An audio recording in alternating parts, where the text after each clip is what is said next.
Bienvenue à toutes et à tous dans La Boîte à Gants, le podcast qui donne de la voix à vos histoires automobiles, mais pas que. Je suis Yann Delplanque et chaque semaine je vous en partage de nouvelles.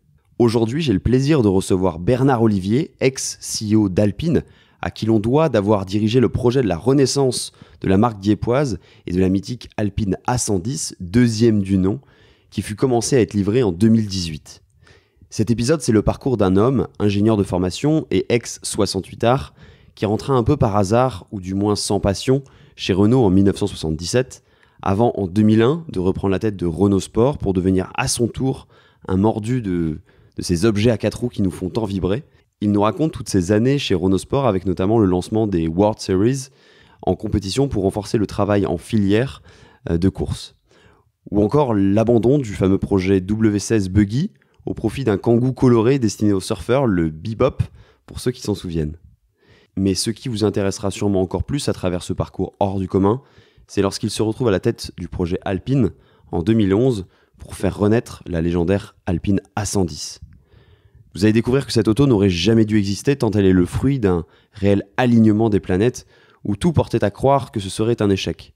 Du partenariat avec Caterham et son propriétaire Tony Fernandez, de l'influence de Carlos Tavares, des objectifs quasi inatteignables de Carlos Ghosn, du développement et ses nombreux rebondissements sans oublier les affaires judiciaires ou encore l'aide d'un célèbre jeu vidéo, cette auto qui est l'Alpine A110 que vous connaissez tous désormais est une véritable miraculée. Bien entendu, nous avons discuté du retour remarqué d'Alpine en compétition et notamment en endurance et des bien nombreuses anecdotes tant cette auto est le fruit de la passion d'une équipe restreinte d'hommes dont la motivation était inébranlable. Bref, Alpine, c'est, comme le dit si bien Bernard, à l'arrache, avec panache. Et vous allez comprendre en quoi cette phrase prend tout son sens dans cet épisode. Vous retrouverez toutes les coulisses du podcast sur la chaîne YouTube du podcast à travers les formats vlog qui arrivent très prochainement. D'ailleurs, j'ai vraiment hâte de vous les présenter. Il est possible d'ailleurs que vous retrouviez Bernard et moi-même au volant d'une Alpine A110 de pré-série et que vous appreniez à nouveau quelques histoires bien gardées sur la recréation, la renaissance de cette marque. Mais vous pouvez aussi retrouver les coulisses sur Instagram, @dbg_podcast. C'est là aussi où on peut échanger et je réponds absolument à tous vos messages. Pensez aussi à vous abonner sur votre plateforme de podcast préférée et sur YouTube et à activer les notifications pour ne rien rater des prochains épisodes. Vous pouvez aussi découvrir tous ceux qui sont déjà sortis, il y en a actuellement 46. Avant de débuter l'épisode, j'ai un petit service à vous demander. Pour celles et ceux qui ne l'ont pas encore fait, vous pouvez laisser un petit commentaire sur Apple Podcast. Rien de plus simple, cela prend 2 secondes et c'est bien évidemment gratuit. Il faut simplement un iPhone ou un Mac. Cela permet au podcast de gagner en visibilité et donc par conséquent de pouvoir convaincre des invités toujours plus incroyables de venir dans la boîte à gants. D'ailleurs, pour la petite anecdote, il y a actuellement 293 commentaires, avis sur Apple Podcast. Je compte sur vous pour aller chercher les 300 commentaires. Ça serait absolument incroyable. Sur ce, je vous souhaite un bon épisode. Salut Bernard. Bonjour Yann. C'est un immense plaisir de te recevoir dans la boîte à gants parce que ça fait un petit moment qu'on prépare cet épisode. Tu m'as gentiment offert et dédicacé ton livre Alpine la Renaissance. D'ailleurs, je conseille à tout le monde de le lire. On ne pourra pas évoquer toutes les anecdotes, toutes les histoires que tu évoques parce qu'elles sont bien trop nombreuses et on va pas faire un épisode de 6 heures, sinon malheureusement on va perdre tout le monde, je pense. Mais est-ce que tu peux te présenter un peu en 2 mots pour les personnes qui ne te connaissent pas encore ? C'est très simple.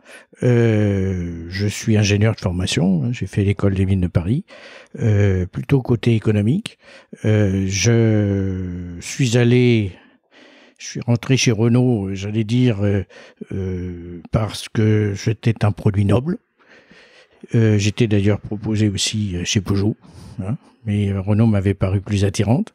J'ai d'abord eu une carrière autour de la finance et de la gestion. Une carrière assez spécifique chez Renault puisque je suis quand même très très polyvalent. J'ai fait du commerce, j'ai fait de l'après-vente, j'ai été contrôleur de gestion de la branche financière, les banques, etc. Et puis le hasard des choses fait que Louis Schweitzer m'a demandé... Donc l'ancien PDG de Renault. L'ancien PDG de Renault, absolument, avec qui j'avais travaillé en direct sur la branche financière, et il m'a demandé de créer Renault Sport Technologies, parce que l'activité Renault Sport pour les voitures de sport était dans la Formule 1. Et en fait, la Formule 1, ça veut dire qu'on travaille sur les voitures de sport le vendredi à 19h. Donc, si on voulait développer cette activité, il fallait en faire une vraie business unit autonome, donc que j'ai créée. Pour la petite histoire, Louis Schweitzer, à qui j'avais demandé pourquoi il me proposait cette activité qui me surprenait un peu compte tenu de mon passé. Il m'a dit, mais c'est parce que vous n'êtes pas passionné. De cette phrase, on va pouvoir revenir à ton enfance. Comme tu le dis, à la base, t'es pas passionné du tout d'automobile. Absolument. Je ne suis pas un passionné d'automobile. J'ai eu d'ailleurs mon permis de conduire très tard quand j'en ai eu besoin, quand je suis parti en Algérie. Et je suis 68 ans. Donc effectivement, c'est plutôt anti-bagnole. C'est pas neutre. J'étais très dans l'écologie déjà en 68. J'avais voté René Dumont. C'est l'histoire. Et petite histoire, quand j'étais embauché chez Renault au niveau de la direction du plan, j'avais dit que j'étais contre la voiture.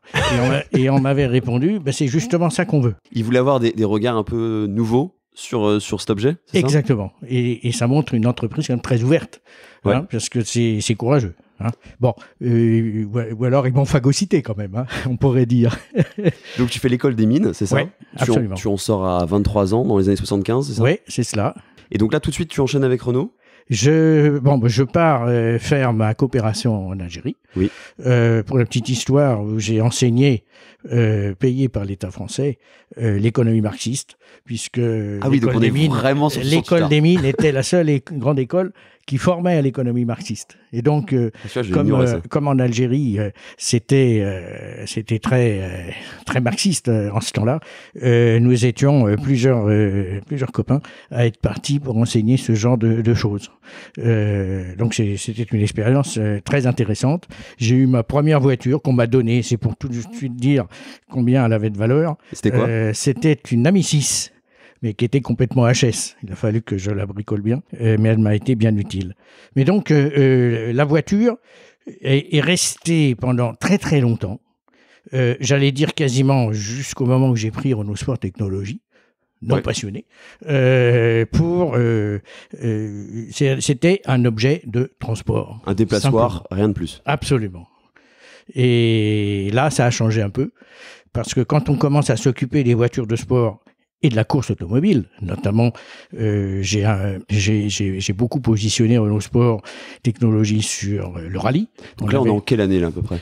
RST, c'est 2001. Et ça fait combien de temps que tu es chez Renault ? Je suis rentré en 1977. D'accord, donc avant, pas du tout de département sportif. J'ai fait de la finance, j'ai été directeur commercial de la prévente de Renault, directeur du contrôle de gestion de la branche financière, enfin des choses qui finalement n'ont pas grand-chose à voir avec l'automobile, du plan long terme sur l'automobile. Tu ne touchais pas à l'objet en tant que tel ? Absolument. Mais je crois que tu t'es occupé aussi de la séparation entre Matra et Renault. Alors ça date de Renault Sport Technologie. Okay, car dans le cadeau de Renault Sport Technologie, il y avait la direction des coopérations. Donc, tout ce qui était la coopération avec l'extérieur et le gros paquet, c'était Matra, je l'ai récupéré. Donc, j'ai eu à récupérer toutes les relations avec Matra. Est-ce que tu peux expliquer sur quel modèle, justement, Matra était impliqué ? Alors, Matra était impliqué très fortement, bien sûr, sur l'espace, puisque c'est eux qui avaient inventé le concept et le fabriquaient dans leur usine de Romorantin pour Renault. Et pour résumer, quand Renault a annoncé à Matra que l'espace marchait tellement bien qu'on ne pouvait plus le continuer à le faire comme on le faisait jusqu'à maintenant, c'était une technologie carrosserie plastique sur une base acier électrozingué, ça veut dire qu'on quittait Matra pour aller dans les usines Renault, pour faire des plus gros volumes, parce que les volumes étaient trop gros et que donc il y avait des possibilités de réduction de coûts. Et à ce moment-là, c'est là que Matra a proposé l'Avantime, qui était une façon... Salut Patrick Lequément d'ailleurs. Absolument, absolument. L'Avantime, qui était une opportunité, entre autres pour Matra, de continuer à faire dans des petites séries sur la même base que l'ancien espace. Et donc, j'ai eu à m'occuper, bien sûr, du transfert de l'espace, de l'Avantime et des discussions plus courageuses qu'il y a eu sur l'arrêt qu'a décidé, j'insiste, Matra et Renault, l'arrêt de l'Avantime que nous avons beaucoup regretté et qui a arrêté finalement les relations globalement avec le groupe Matra. Je vous invite à écouter l'épisode avec Patrick Lequément à ce sujet, mais Matra était un peu au bord du gouffre aussi financièrement, c'était une situation un peu compliquée. C'est clair, c'était après le décès du fondateur, Lagardère, et son fils n'était pas spécialement passionné par l'automobile, et donc il ne souhaitait qu'une chose, c'est sortir de l'automobile pour aller vers le média, on va dire. Pour revenir un peu à Renault Sport, ton premier projet, c'est quoi? C'est la Clio 1600? Alors, premier projet, si on veut résumer, il y en avait plusieurs. Il y avait premièrement la Clio Renault Sport qui venait de sortir, qui était très lourde, c'était et qu'il fallait rapidement transformer. Donc la Clio 2 RS. Absolument, c'est là où j'ai mis les deux tuyaux d'échappement. Je me souviens d'une petite bagarre avec mes amis du produit, parce que mes amis du produit disaient une double sortie d'échappement, ça veut dire il faut un V6. Et donc là, on voit la bataille entre les pragmatiques et les dogmatiques. Donc j'aurais fait un bras d'honneur pour faire ça. Et puis j'ai sorti une Clio qui a quand même eu son effet, qui était la Clio Ragnotti, qui était une Clio très allégée, qui a été vendue en série limitée très très très très facilement. Ça, c'est le côté voiture de sport. Et puis, bien sûr, j'ai pris en charge le programme Mégane Renault Sport, dont on pourra dire un mot. Et puis, côté compétition, j'ai eu la Clio Super 1600, que j'ai décidé quasiment tout de suite. Donc une auto de rallye? Une auto de rallye qui a eu les meilleurs résultats. Elle a été championne du monde des 2 roues motrices. Elle a été championne de France contre mes amis de PSA et Jean-Pierre Nicolas, qui était alors le patron des activités sportives de Peugeot. Et puis, je voudrais souligner, ça a été le projet des World Series, qui est un énorme projet. L'idée venant du fait que nous avions... Renault est depuis tout le temps très impliqué dans ce qu'on appelle la filière de sport, qui va du kart, j'allais presque dire, jusqu'à la Formule 1, avec à la fois des produits sportifs, il y avait la Formule Campus, la Formule Renault, etc., et à la fois les courses. Nous étions organisateurs de courses. Et on avait donc on payait beaucoup de circuits, etc., pour faire ça. Et l'idée a été de se dire, et pourquoi on ne ferait pas, avec tout ça, on rassemble toutes les activités de course en un seul week-end. Ça nous coûtera d'abord moins cher, et en plus, on peut le faire gratuit. On met des tas d'animations autour de la valeur de la marque Renault et Renault Sport, et on y va. Et c'est ce projet que nous avons fait, qui a été énorme. On a eu des trucs absolument incroyables. Je me rappelle le premier week-end. Donc ça démarre en 2005, si je dis pas de bêtises. C'est cela. Ouais, parce que c'est quand même compliqué à construire. Moi, j'ai deux souvenirs marquants là-dessus. Ça a été le premier week-end qui était en Belgique. À Zolder, c'est ça? À Zolder, où, d'une part, j'emmenais Patrick Faure, qui était à ce moment-là le patron de la F1, etc., qui était directeur général adjoint de Renault, pour voir la première course. Et j'avais qu'un seul problème, c'est on allait avoir combien de personnes? Le stress, savoir si ça va marcher. Le stress, ouais. Alors ce stress-là, il a vite été réglé, parce que quand on est arrivé en train à Bruxelles, on nous a dit que l'autoroute était bouchée à cause de nous. Et ça a été un truc de fou.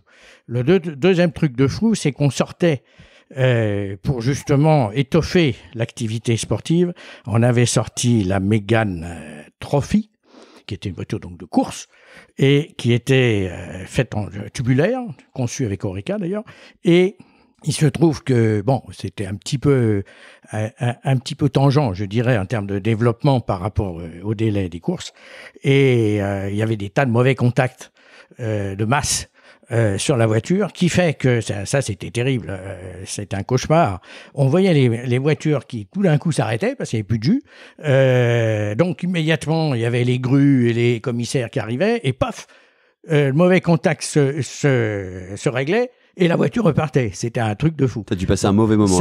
C'était vraiment très mal, et avec la télé et tout le truc, je passe. Ça, c'était mon premier souvenir. Mon deuxième souvenir, alors lui, extrêmement marquant, ça a été Le Mans, qui était 2005 toujours en 2005. Le Mans, où nous avons eu vraiment une fréquentation incroyable. Moi, je suis arrivé avec beaucoup de retard parce que l'autoroute était là encore bouchée. Un souvenir très marquant, parce qu'il fallait mettre des animations, et j'avais négocié avec l'armée de l'air le passage de Mirage, mais pas n'importe quoi, du truc bien impressionnant.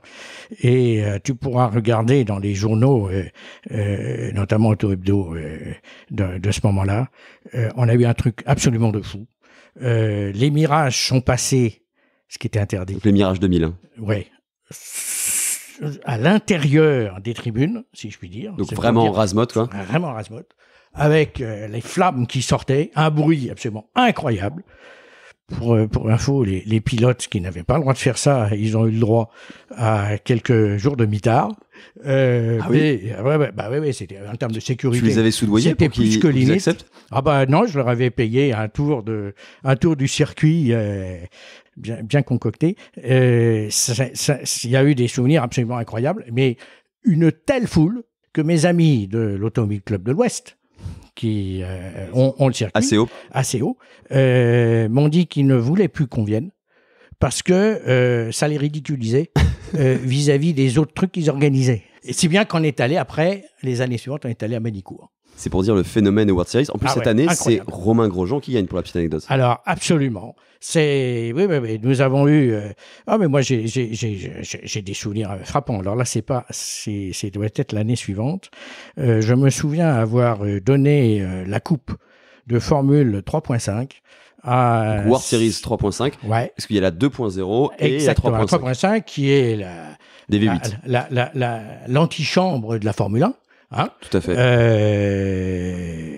À un certain Sébastien Vettel, qui devait avoir, si je dis pas de bêtises, 16 ans. Il avait fallu lui demander une autorisation spéciale puisqu'il n'avait pas son permis de conduire. Donc là, c'était à Misano, c'est ça? Misano, absolument. Un truc de fou. C'était la première fois qu'il conduisait la voiture et il a gagné haut la main à 16 ans. Et on sait ce qu'il est devenu. Un petit nom, quoi. Et on en a vu des tonnes. Mais effectivement, il y a eu Grosjean en 2005 qui a été champion de France. Il était en Formule 2, en Formule 2.0. Exactement. À ce moment-là. Je vous invite à écouter les épisodes que j'ai pu faire avec les différents pilotes, comme Paul Louchatin et bien d'autres, puisqu'ils sont tous plus ou moins passés par cette école-là qui était World Series. C'était une manière de détecter les grands pilotes. Absolument. C'est ce qu'on appelait la filière. Et c'est un grand honneur pour Renault et Renault Sport d'avoir vraiment formé l'essentiel de tous les pilotes français, mais pas que français, la preuve, Sébastien Vettel, mais on peut trouver des tas d'autres pilotes étrangers grâce à nos produits qui en avaient pour avantage de chercher à être un rapport performance-coût particulièrement performant pour des jeunes qui ont du mal à trouver des budgets. Tout à fait. Et à ce moment-là, c'est aussi ta rencontre avec quelqu'un qui va avoir un rôle assez important, même très important dans la suite de l'aventure alpine. C'est Carlos Tavares. Absolument. Alors ça, c'était donc chez Renault Sport Technologies quand il y a eu le projet de la Mégane Renault Sport, la première. Et là, nous copilotions ce projet avec Carlos, qui était à ce moment-là directeur du programme Mégane Renault. Donc là, nous sommes en 2002. Oui, c'est ça, oui. Parce qu'il faut du temps avant qu'elle sorte. Et moi, qui étais donc directeur général de Renault Sport Technologies, donc spécial sur Mégane RS, qui est un gros projet parce qu'il y avait le moteur qu'il a fallu développer pour faire la puissance qu'il y avait. Et un projet qui a été assez compliqué, puisque la Mégane Renault était la première voiture à avoir une direction électrique. Et nous, on avait donc ce challenge de faire la première voiture de sport et vraiment de Garder sport, des sensations sportives. avec une direction électrique. Objectivement, ça a été un gros souci. Au lancement, c'était probablement pas au top du top. Et je me souviens, parce que c'était frappant, tous les journalistes avaient dit « mais c'est pas une Renault Sport, ça, c'est pas une voiture de sport, c'est une voiture de grand tourisme, c'est tout ». Et je me souviens avoir réuni tous les ingénieurs et leur avoir dit « là les gars, c'est notre honneur qui est en cause. On peut pas accepter ça. On se doit de faire la voiture de référence en matière de sport ». Et c'est comme ça qu'est sorti la Mégane R26, qui est devenue, je crois, un mythe. R26R. R26R, qui est devenu un peu un mythe, qui est comment dirais-je, le réveil, le sursaut de l'ingénierie de Renault Sport, pour vraiment piquer au vif, pour faire la meilleure voiture qu'on pouvait. Et en finale, quelque part, elle a eu du mal à être surpassée à ce moment-là. Je salue Laurent Urgon d'ailleurs, parce qu'on en a parlé de cette R26R avec lui. Ouais. Donc c'est moi qui l'ai fait venir chez Renault Sport. Ouais. Hein. C'est un super pilote d'ailleurs qui brille en ce moment en Alpine Cup. Ouais. Je pense qu'il est plus loin maintenant de gagner la saison. Il va finir par y arriver. Oh oui, mais c'est clair. Mais je peux dire, parce que c'est pas juste un petit détail, c'est pas la même chose d'être pilote de course et d'être pilote essayeur. Or, Laurent Hugon, il est d'abord un pilote essayeur. C'est lui qui a mis au point, d'ailleurs, l'Alpine, hein, et c'est pas la même chose. Parce que là, il faut répondre à un cahier des charges. C'est pas la performance pure. Hein. L'objectif du gars qui achète une Alpine ou une voiture Renault Sport n'est pas obligatoirement de gagner le tour de circuit. Et donc, j'ai toujours eu un peu de réserve à demander des avis, en tout cas à les suivre, des pilotes, des pilotes de course, parce qu'ils ont souvent un avis qui est très pointu. C'est deux métiers, ouais. Absolument. Il a très bien expliqué justement deux métiers, ouais, absolument. Je l'ai écouté et il a bien raison. Hein. Ouais. Et il a été essentiel pour la mise au point. Parce que le but, c'est que la performance, même si forcément il y a un coup de volant, c'est que la performance soit accessible au client lambda. Oui, et puis il faut qu'elle soit en cohérence avec le positionnement de la véhicule. Et ça, c'est pas le pilote qui le décide, c'est pas le pilote essayeur. Hein, c'est la direction générale qui décide c'est quoi la voiture qu'on veut faire. C'est quel plaisir. Hein, c'est la perf en ligne droite, c'est la perf en virage, c'est le fun de la glisse. Tout ça est essentiel.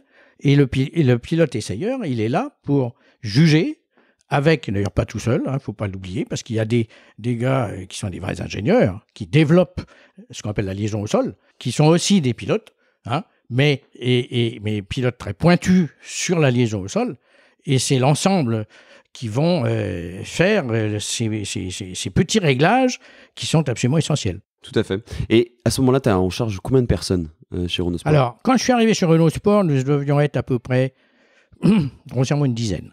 Hein, c'est moi qui ai installé Renault Sport aux Ulysses, où ils sont toujours. Tout à fait. Hein, Alpine Cars maintenant. Nous étions une dizaine. Quand je suis parti, on était pas loin de 250. Ils sont maintenant un peu plus de 300. C'est pour dire l'impact, mais c'est normal. Quand on s'est mis à développer des voitures, hein, il y a eu la Clio, la Clio Renault Sport, juste une remarque, c'est la Clio 3 que nous avons faite avec un moteur Atmo. Hein, j'avais décidé de me dire, la Mégane Renault Sport, elle est turbo, donc on va faire une voiture typée différemment, en turbo, en non-turbo, en Atmo, qui est la Clio 3 avec les ailes élargies et tout. Donc j'étais très fier. Elle a été un peu critiquée parce qu'effectivement, ça fait un joli bruit hein, entre nous, mais ça n'a pas les mêmes réactions que le turbo. Ouais, mais sa cote d'amour est en train de remonter quand même. Ouais, mais j'espère parce que je trouvais que c'était une voiture et entre nous, on était les seuls avec Honda à faire un moteur 2 litres. Plus de 200 chevaux. Hein, c'est à l'époque, c'est une performance technique qu'il faut souligner. Mais c'est une voiture que j'aime beaucoup, en design et tout, elle est magnifique. Donc, on a développé cette voiture et à chaque fois, il y a beaucoup de mécanique que ce soit le moteur, que ce soit la boîte de vitesse, bien sûr, la Mégane RS avec la R26R derrière, etc. La Clio Super 1600 qu'il fallait suivre comme le lait sur le feu parce qu'il s'agit de gagner à chaque fois qu'il y a un rallye. La Formule 3.5 que nous avons sorti, et là encore, hein, c'est des bolides, si je puis dire, très pointus et qui nécessitent d'y travailler très très précisément. Juste une remarque d'ailleurs, je voudrais dire, qui m'a beaucoup appris tout ça m'a beaucoup appris pour Alpine, of course. Mais ce que j'ai retenu deux choses. Premièrement, les bureaux d'études de voitures de sport, c'est des bureaux d'études évidemment très petits, avec le top du top de la compétence. Le problème, c'est que chaque ingénieur, chaque technicien est responsable d'une chose. Contrairement à chez Renault ou dans les grands constructeurs, où vous avez plein de gens. Et vous ne pouvez pas dire, c'est moi qui ai fait ça. Alors que dans la voiture de sport, chacun peut mettre un nom sur quelque chose. Et son problème, c'est qu'il n'est pas question que ce ne soit pas le mieux, puisque c'est son nom. C'est lui, c'est son honneur, sa compétence qui est en jeu. Et donc, il y a une tendance très forte à ce que j'appelle le perfectionnisme. Le perfectionnisme, c'est le fait que le gars, il y met tout ce qu'il peut, et c'est jamais parfait. Et comme il est le spécialiste, il va tout de suite voir tous les petits défauts, y compris ceux que ne verront jamais les clients, quels qu'ils soient. Et ça coûte de l'argent, parce que chaque fois qu'on change un peu, il faut faire des essais, etc. C'est beaucoup d'argent. Ce que j'appelle le perfectionnisme. Et le perfectionnisme, ça coûte du délai, de l'argent, et finalement, sans que ça se revende. Et il y a un moment, il faut savoir s'arrêter. Et ça, c'est très difficile de gérer ça vis-à-vis des ingénieurs, en disant, bon, les gars, on s'arrête là, parce que le client, là, il a le top. Ça suffit. Et évidemment, en termes il y a une espèce de frustration et qu'il faut gérer. Et que j'ai eu, donc cette formation que j'ai eue, si je puis dire, chez Renault Sport, je l'ai bien appliquée chez Alpine. Ce perfectionnisme, il faut s'en méfier. Donc c'est de la gestion d'ego pour que chacun des ingénieurs pense à ce que la voiture est faite pour les clients, voilà, et non pour lui. Et c'est ça. Et ça, d'ailleurs, je vais dire, que ce soit chez Renault Sport ou que ce soit chez Alpine après, à chaque fois qu'il y a des gars qui venaient me voir en me disant ça m'intéresse beaucoup de venir travailler avec toi, je suis un passionné et tout, je disais, attends, il y a des défauts là, hein. Passionné, tu peux t'en aller. Moi, je ne prends pas les passionnés, c'est les clients qui sont passionnés. Et c'est les clients qui payent leur passion. Nous, on n'est pas là pour être passionnés, on est là pour être des super compétents. Ça n'a rien à voir. La passion, c'est la cerise sur le gâteau, pas plus. Donc, dis-moi, montre-moi en quoi tu es très compétent, après on verra. La passion, ça m'a... D'ailleurs, la preuve, hein, moi-même... Passion, tu t'es fait avoir. Alors, oui, ça c'est un autre sujet, c'est que c'est difficile de ne pas devenir un peu passionné quand même. Mais j'ai toujours cherché, car sinon, on va en reparler pour Alpine, je crois que sinon, j'aurais jamais sorti l'Alpine. J'ai toujours cherché à rester extrêmement rigoureux dans ma tête, sur les aspects rigueur de process et puis économique, pour oublier la passion. Parce que la passion, ça a tendance à faire déborder les problématiques économiques, hein, comme on disait. C'est jamais assez. Or, il faut rester sur le client. C'est vrai que c'est un peu frustrant. Mais le seul truc qui doit nous valoriser, c'est la satisfaction du client. Point. Et justement, cette transition entre Renault Sport et Alpine, comment elle se passe ? Je crois qu'il y a plusieurs projets qui sont abandonnés. Je pensais cette transition. Alors, je ne sais plus le nom du projet, c'est le W16 peut-être ? Non, alors W16 c'est un autre projet que j'ai fait. Hein. C'est d'ailleurs assez marrant parce que le W16, ça n'a rien à voir. C'est pas une voiture de sport. Non, je pensais pas à Alpine. Je pensais à une frustration que tu as pu avoir par rapport à un arrêt de Carlos Ghosn à ce moment. Alors, W16, c'est Carlos Ghosn qui l'a arrêté. C'était un truc, je pense, qui aurait été super top. C'était une voiture en aluminium, carrosserie en plastique, qui était une voiture à moteur arrière, transmission arrière, donc et qui était un espèce de véhicule tout-terrain, comme on peut en trouver un véhicule fun. C'était un mélange de buggy. C'est un buggy, on l'appelait le buggy même. Ouais. C'était un buggy, mais super moderne, mais une vraie voiture. quand même, hein, avec des vraies portes, une vraie voiture qu'on pouvait utiliser au quotidien. La voiture a été totalement conçue. On avait même quasiment signé un accord avec Hydroélectrique, hein, la grande société d'aluminium du Québec, pour fabriquer à Dieppe le châssis. C'est pour ça que j'en parle, c'est qu'il y a quand même des connexions. Et notre ami et Carlos Ghosn, qui venait d'arriver, c'est une des premières décisions qu'il a eu à faire, parce que quand il est arrivé pour remplacer Louis Schweitzer, il fallait qu'il décide un peu, il a voulu changer beaucoup de choses, et il avait décidé de ne faire qu'une voiture fun. Donc, on était en concurrence à deux. Il y avait alors j'ai oublié comment il s'appelait, le Kangoo. Il y avait un Kangoo qui permettait... Je connais pas le nom du projet. Qui permettait de transporter des planches à voile, etc. Je regarderai, j'ai oublié le nom. Et puis, mon W16. Pour info, le Kangoo a été une catastrophe économique et commerciale. Il a été arrêté très vite. Je ne doute pas que le choix n'avait pas été celui qu'il aurait fallu. C'est clair. Juste une remarque par rapport... Effectivement, chez Renault Sport, j'ai voulu continuer ce qui existait depuis déjà pas mal de temps, à essayer de faire des alpines. Pourquoi ? Mais parce que quand on est dans le sport automobile, on sait qu'alpine, c'est un truc énorme, et on a envie d'en faire. Ce qui peut être une erreur. Et heureusement que j'ai pas réussi, comme d'autres d'ailleurs. Première chose que j'ai eu à faire quand je suis arrivé chez Renault Sport, ça a été d'annoncer aux équipes, y compris Renault, hein, puisque comme il n'y avait que 10 personnes, c'était surtout des Renault, qu'on arrêtait un projet qui s'appelait le Z11, qui devait être présenté, je me souviens, c'était fin décembre, il devait être présenté au Salon de Genève, donc au mois de mars, 3 mois après. La voiture était finie en termes de choucard. Tout était fini et pour être lancé après. Et fin décembre, Louis Schweitzer a décidé de l'arrêter pour des raisons économiques. Et donc, la première chose que j'ai eu à faire, c'est jamais très pratique, très, très valorisant pour un nouveau patron qui arrive, ça a été d'annoncer que le projet était arrêté. Donc, c'est un souvenir. Rétrospectivement, pour toi, est une bonne chose, parce qu'à ce moment-là, tu n'avais pas compris l'ADN d'Alpine. Moi, et puis mes prédécesseurs, puisque moi, j'ai pas fait cette voiture, mais globalement, effectivement, l'une des grandes chances que j'ai eues, ça a été d'être au courant très tôt que je risquais de prendre le projet Alpine, sans l'avoir encore. Et la première chose que j'ai eu le temps de faire, ce qu'on ne fait jamais, c'est de réfléchir un peu sur ce qu'est cette marque et ses fondamentaux. Et c'est, je crois, un des éléments clés de pourquoi on a réussi cette voiture. Une Alpine n'étant pas une Renault Sport rebadgée. Exactement. Et la tendance, c'est cela. C'est de faire un design spécifique, mais une voiture Renault Sport, c'est-à-dire ce qu'on appelle un carry-over très grand, donc des châssis en acier, etc., des voitures assez lourdes, malgré tout, qui ne donnent pas une Alpine. Ça fait une Renault Sport, même si la carrosserie est une carrosserie spécifique. Hein. Donc il faut faire autre chose. Et c'est ça que je crois, j'ai bien compris. Hein.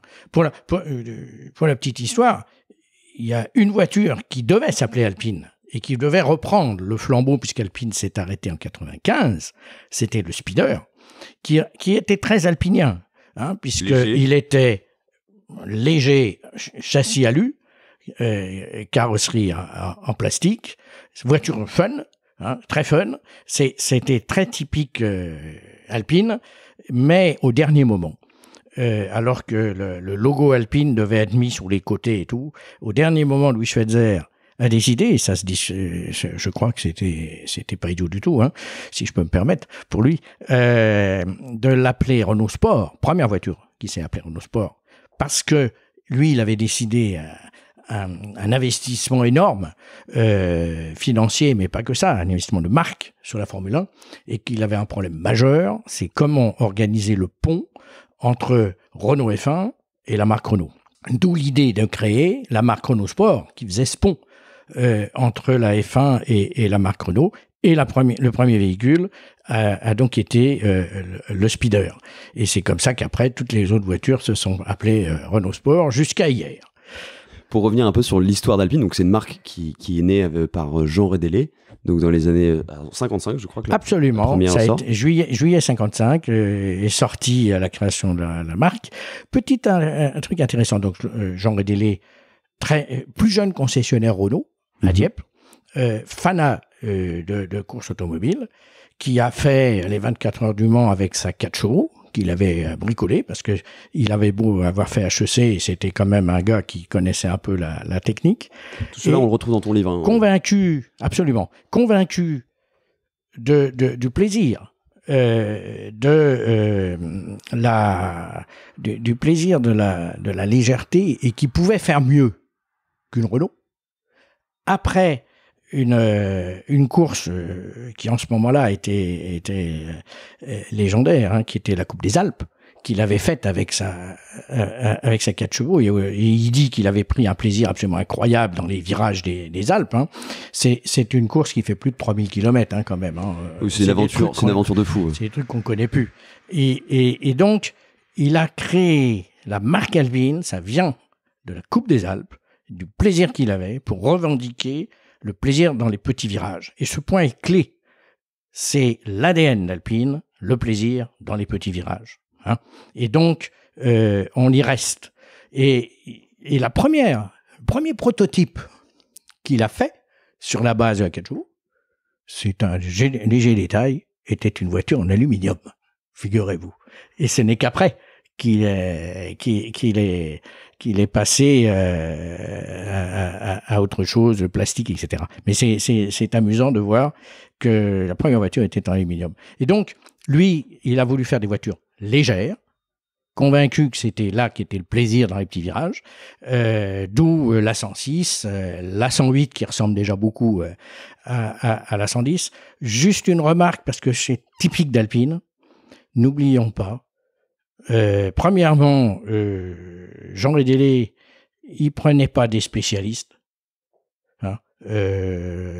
Quand vous regardez les hommes qui ont marqué Alpine, hein, y en a un qui était livreur de fromage, hein, et qui est devenu quasiment directeur général d'Alpine, etc. Ils ont tous été des gens qui n'avaient... Des parcours de vie atypiques ? De vie complètement atypiques. Hein. Et il y a un ancien d'Alpine qui dit, et c'est complètement vrai, je crois, le talent de Jean Rédélé était de faire de gens ordinaires des gens extraordinaires. Et j'ai le plus grand respect sur ce qui a pu être fait, avec des moyens absolument dérisoires. Il faut bien voir. Hein.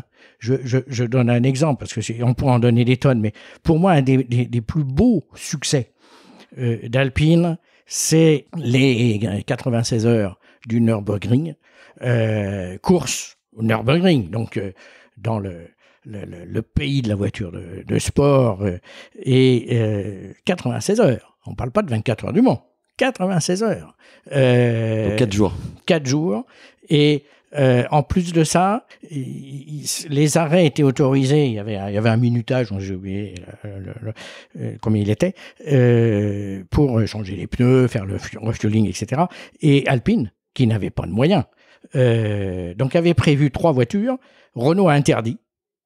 Pourquoi ? Parce que on peut pas, dans le temple allemand, aller se ridiculiser. Hein.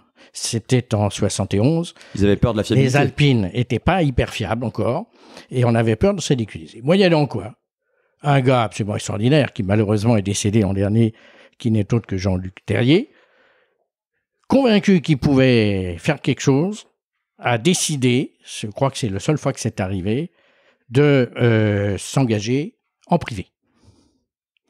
Il s'est engagé en privé avec 2 copains, hein, qui étaient Nussbauer et puis Henri. Il a organisé un truc incroyable. Il va de soi que tout Dieppe s'était mis en congé pour les courses. Ils étaient tous au Nürburgring, même si et Renault l'a pas su, hein, puisque c'était autre chose et qu'il s'était interdit. Jean-Luc a choisi la caisse. Il n'y en avait qu'une. La caisse pour qu'elle soit le plus légère possible. Il a choisi les engrenages pour la boîte de vitesse. Enfin, il a fait vraiment un truc incroyable. Et c'est là où on voit ce que moi j'appelle ça à l'arrache avec panache. C'est ça Alpine. Et c'est le cas typique.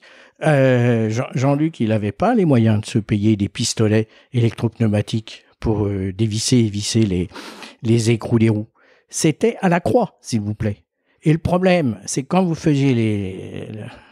faisiez l'entraînement, vous constatiez qu'avec la croix, vous ne teniez pas la contrainte d'horaire. Alors comment vous faites à ce moment-là? Eh bien, c'est là le truc incroyable d'Alpine. C'est qu'il avait fait peindre un écrou par roue, et à la croix, il vissait tous les écrous sauf chaque roue, pour gagner du temps. Il le mettait juste à la main, un chouïa, et il s'arrêtait au milieu du circuit, parce que ça c'était autorisé, pour serrer le dernier écrou. Alors que tous les autres, alors je passe les BMW, les Porsche, les Ferrari, parce qu'à ce moment-là, il y avait vraiment tout le Gotha. Eux, ils avaient leur pistolet pneumatique et tout, et ils rigolaient face à Alpine. Mais le résultat, c'est que la seule Alpine qui existait, elle a gagné. Et ça, c'est du Alpine 100%. Pour rester dans le côté anecdote, il y a aussi quelque chose de mythique chez Alpine, c'est la couleur bleue. Oui, absolument. Alors, tout le monde ne sait pas que avant la guerre, les courses se faisaient pas par marque, elles se faisaient par pays. Et donc, chaque pays il y avait une couleur qui avait été attribuée pour reconnaître les voitures.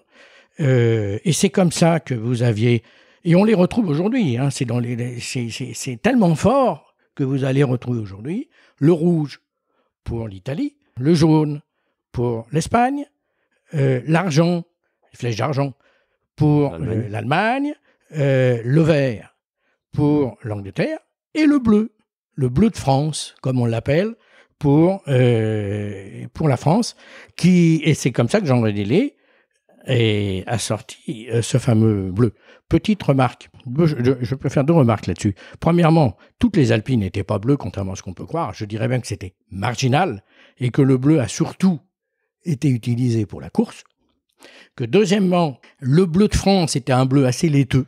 Et pour la petite histoire, c'est un jour un client qui voulait acheter une berlinette qui est venu à Dieppe en montrant, voilà, moi j'aimerais bien la berlinette avec ce bleu-là, qui était un bleu à lui.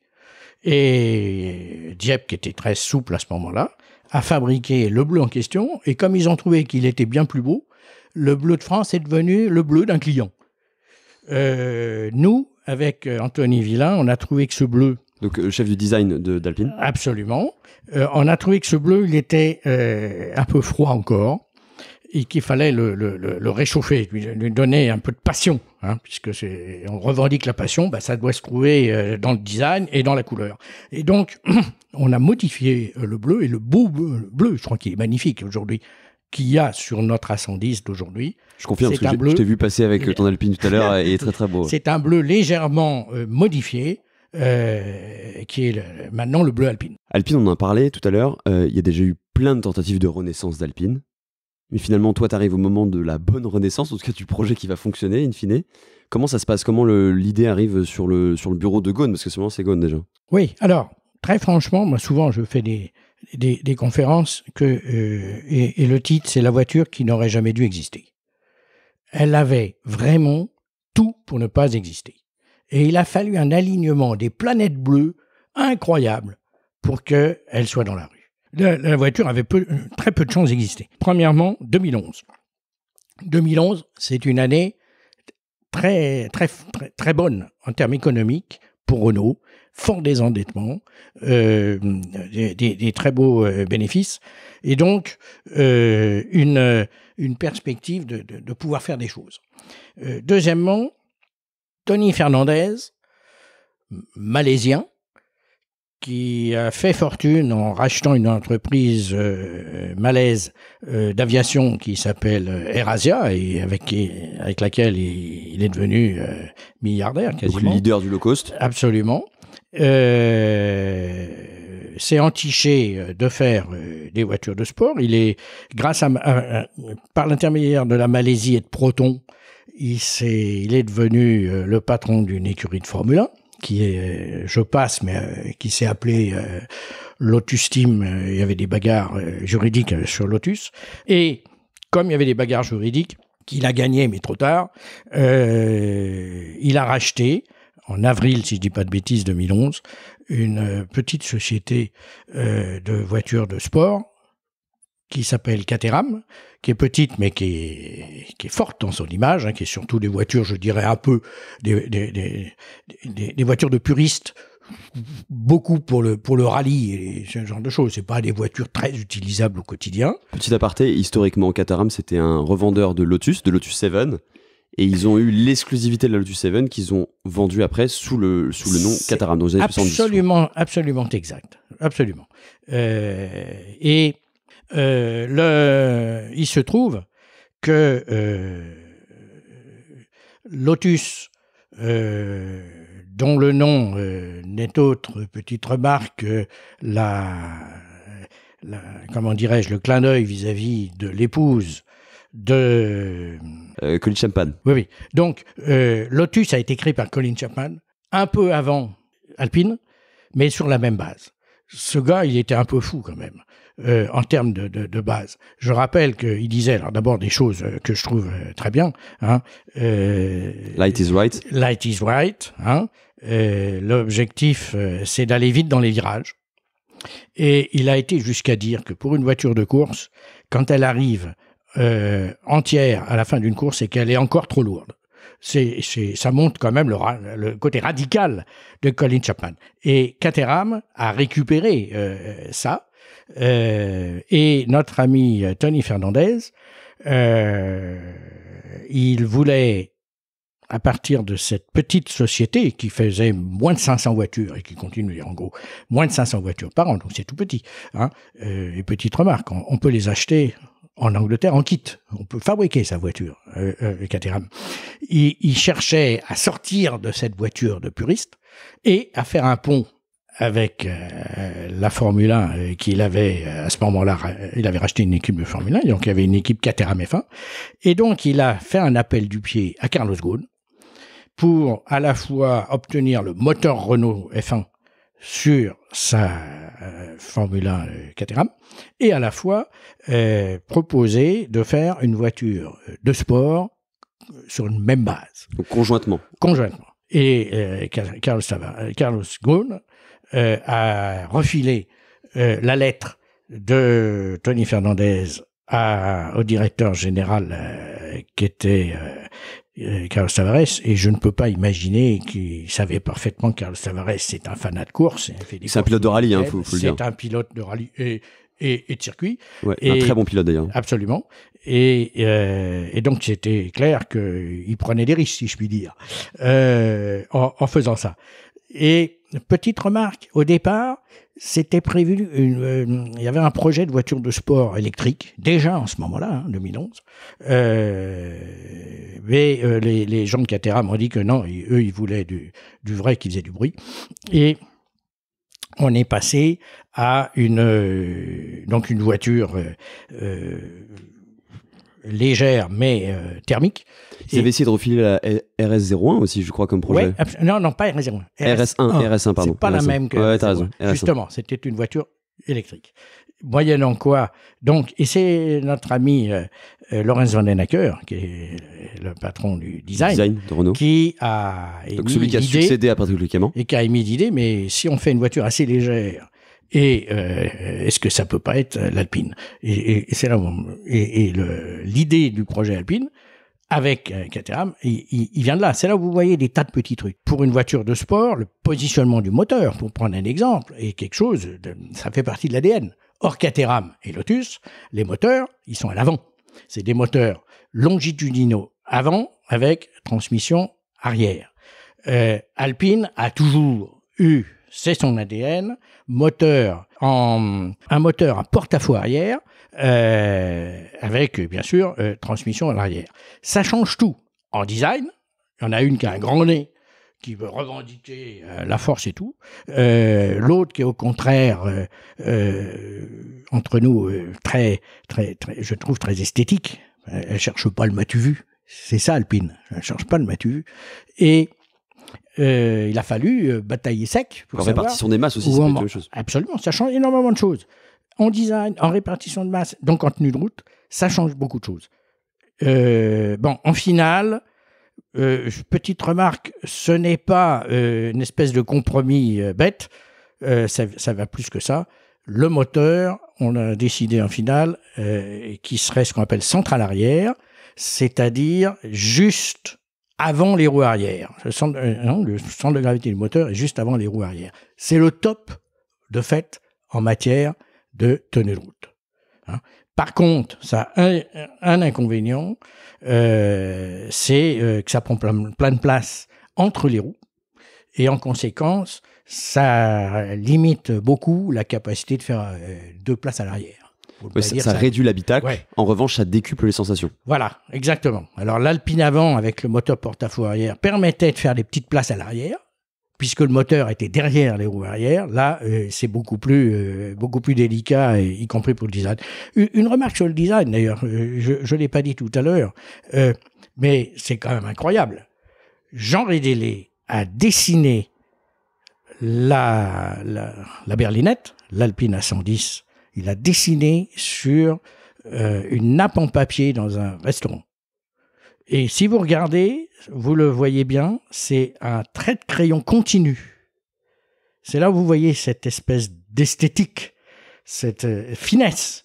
C'est que c'est un trait de crayon continu. Et il a ensuite filé ça à un de ses stagiaires, tout jeune, qui est devenu architecte après, pour finaliser le design. C'est là où vous voyez qu'on est sur d'autres moyens, à l'arrache avec panache, comme on disait. Hein. Et donc, le moteur, c'est des grosses bagarres. On a décidé donc de faire une joint venture, quand on s'est mis à peu près d'accord sur tout. Tu prends la tête de cette joint venture ? On me prévient que je vais prendre la tête, d'où le fait que j'ai eu près d'1 an pour investiguer, pour lire, pour interviewer tous ceux qu'on fait. T'imprégner ? Pour m'imprégner de l'esprit. Et c'est majeur. Et c'est là où je dis, on aurait fait des bêtises si on avait sorti une Alpine. Parce qu'une Alpine, c'est très spécial. Une Alpine, c'est de l'esthétique, c'est de la légèreté avec de l'agilité. Et c'est surtout pas ce que j'appelle les arbres de Noël, avec des tas de trucs à l'intérieur. C'est l'essentiel pour une voiture de sport. C'est que l'essentiel. Hein. Tout est dans les sensations de pilotage et du côté fun. Voilà. Quand vous avez compris ça, et je l'ai recompris par Jacques Chénis, qui était à ce moment-là le grand esprit, si je puis dire, d'Alpine.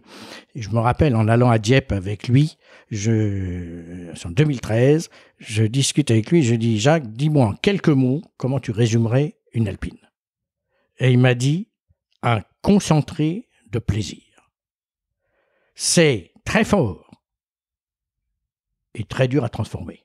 Quand vous dites ça aux ingénieurs, c'est quoi un concentré de plaisir, hein? Eh bien, ça a été un peu notre miracle. Ça a été de transformer ce mot qui veut dire beaucoup de choses.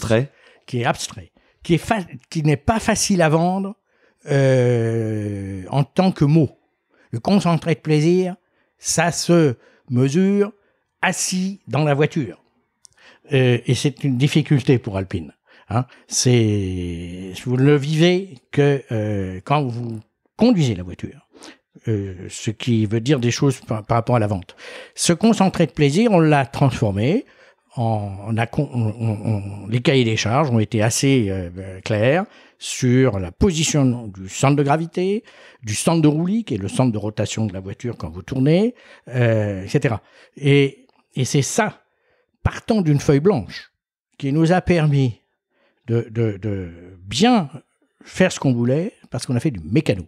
Et nous avons mis les choses là où il fallait pour que le centre de gravité soit bien là où il faut, c'est-à-dire, passez-moi l'expression, sous votre fesse, quand vous êtes le pilote.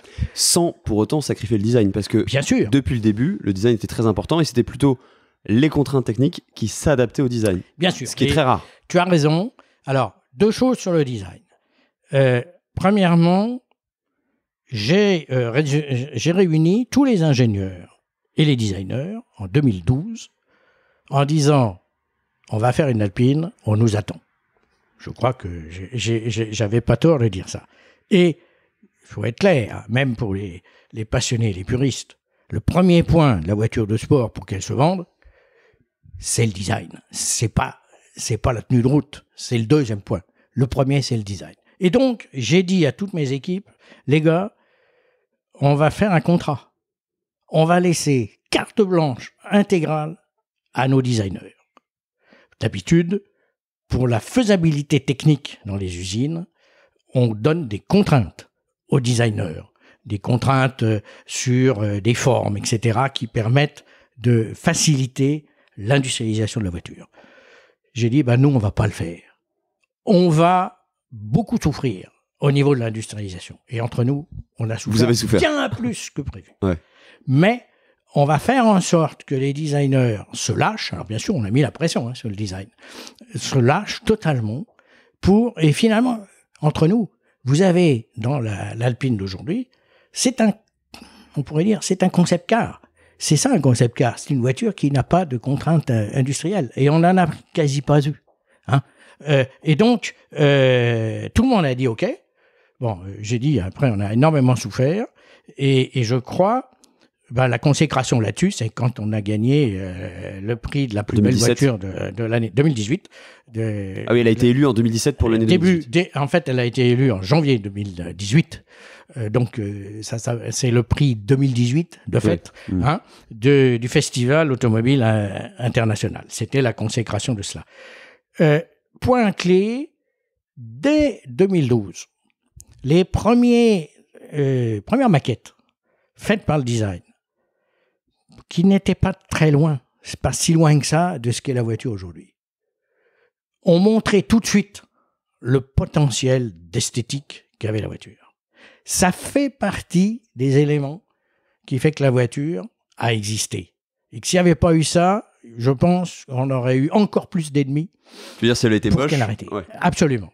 Et je crois que, y compris Carlos Ghosn, il avait du mal à l'arrêter parce que tout le monde lui disait qu'elle avait vraiment un très beau potentiel de design. Ouais, de séduction, absolument. Pour revenir un petit peu sur l'histoire même du déroulement de ce projet, donc 2011, tu prends la tête, 2011 officiellement 2012, oui. Tu prends la tête de cette joint venture, donc c'est une co-entreprise finalement entre Caterham et Renault. Donc je suis PDG de cette société des automobiles Alpine Caterham, elle s'appelle la SAC, S2AC, qui est donc une entreprise à 50-50, 50 Renault, 50 Caterham, avec une ingénierie de fait, en gros, à 50-50, entre l'ingénierie de fait Renault Sport et Caterham, absolument, où on a partagé les compétences. Il se trouve que les ingénieurs de Caterham, qui avaient été embauchés par Tony Fernandez, et venaient pour une grande part de Lotus, puisque Lotus est à ce moment en très grande difficulté, et donc, il avait embauché des très bons ingénieurs, je pense notamment à Tony Schutt, qui est celui qui a mis au point le châssis de l'Élise, qui est un châssis en aluminium collé rifté. Donc, on s'est partagé en fonction des compétences. Je dirais, il est clair, on voulait une voiture tous légère. Il n'y a que l'aluminium pour régler ça, parce que tout le reste, le plastique, ça fait pas des belles voitures. Le carbone, c'est très cher et c'est pas obligatoirement comme on le voulait, hyper beau. Donc c'était l'aluminium. Après, se posait la question, alors là, il y a eu des grandes bagarres sur coller, rifter ou souder. Il y en a d'autres qui font des voitures soudées. On a décidé, j'ai imposé ça, qu'il fallait faire du collet rifté, à la fois parce qu'on avait une compétence sur le châssis. Petite remarque, l'intégralité de la voiture, aujourd'hui, c'est la seule voiture, je crois, au monde, qui est en aluminium, collé, rifté, carrosserie et châssis. Petite remarque. Compétence que Renault Sport n'avait pas forcément. On avait même, je veux dire, rien du tout. On l'a créé à Dieppe. Parce que là, c'est surtout un process industriel. Et je tiens à le dire, Dieppe a développé la méthode industrielle pour faire cela, et on n'a jamais eu de problème. C'est vraiment à dire. Alors, je voudrais là-dessus dire un point. Si l'Alpine a aussi existé, c'est grâce à Caterham. Pourquoi ?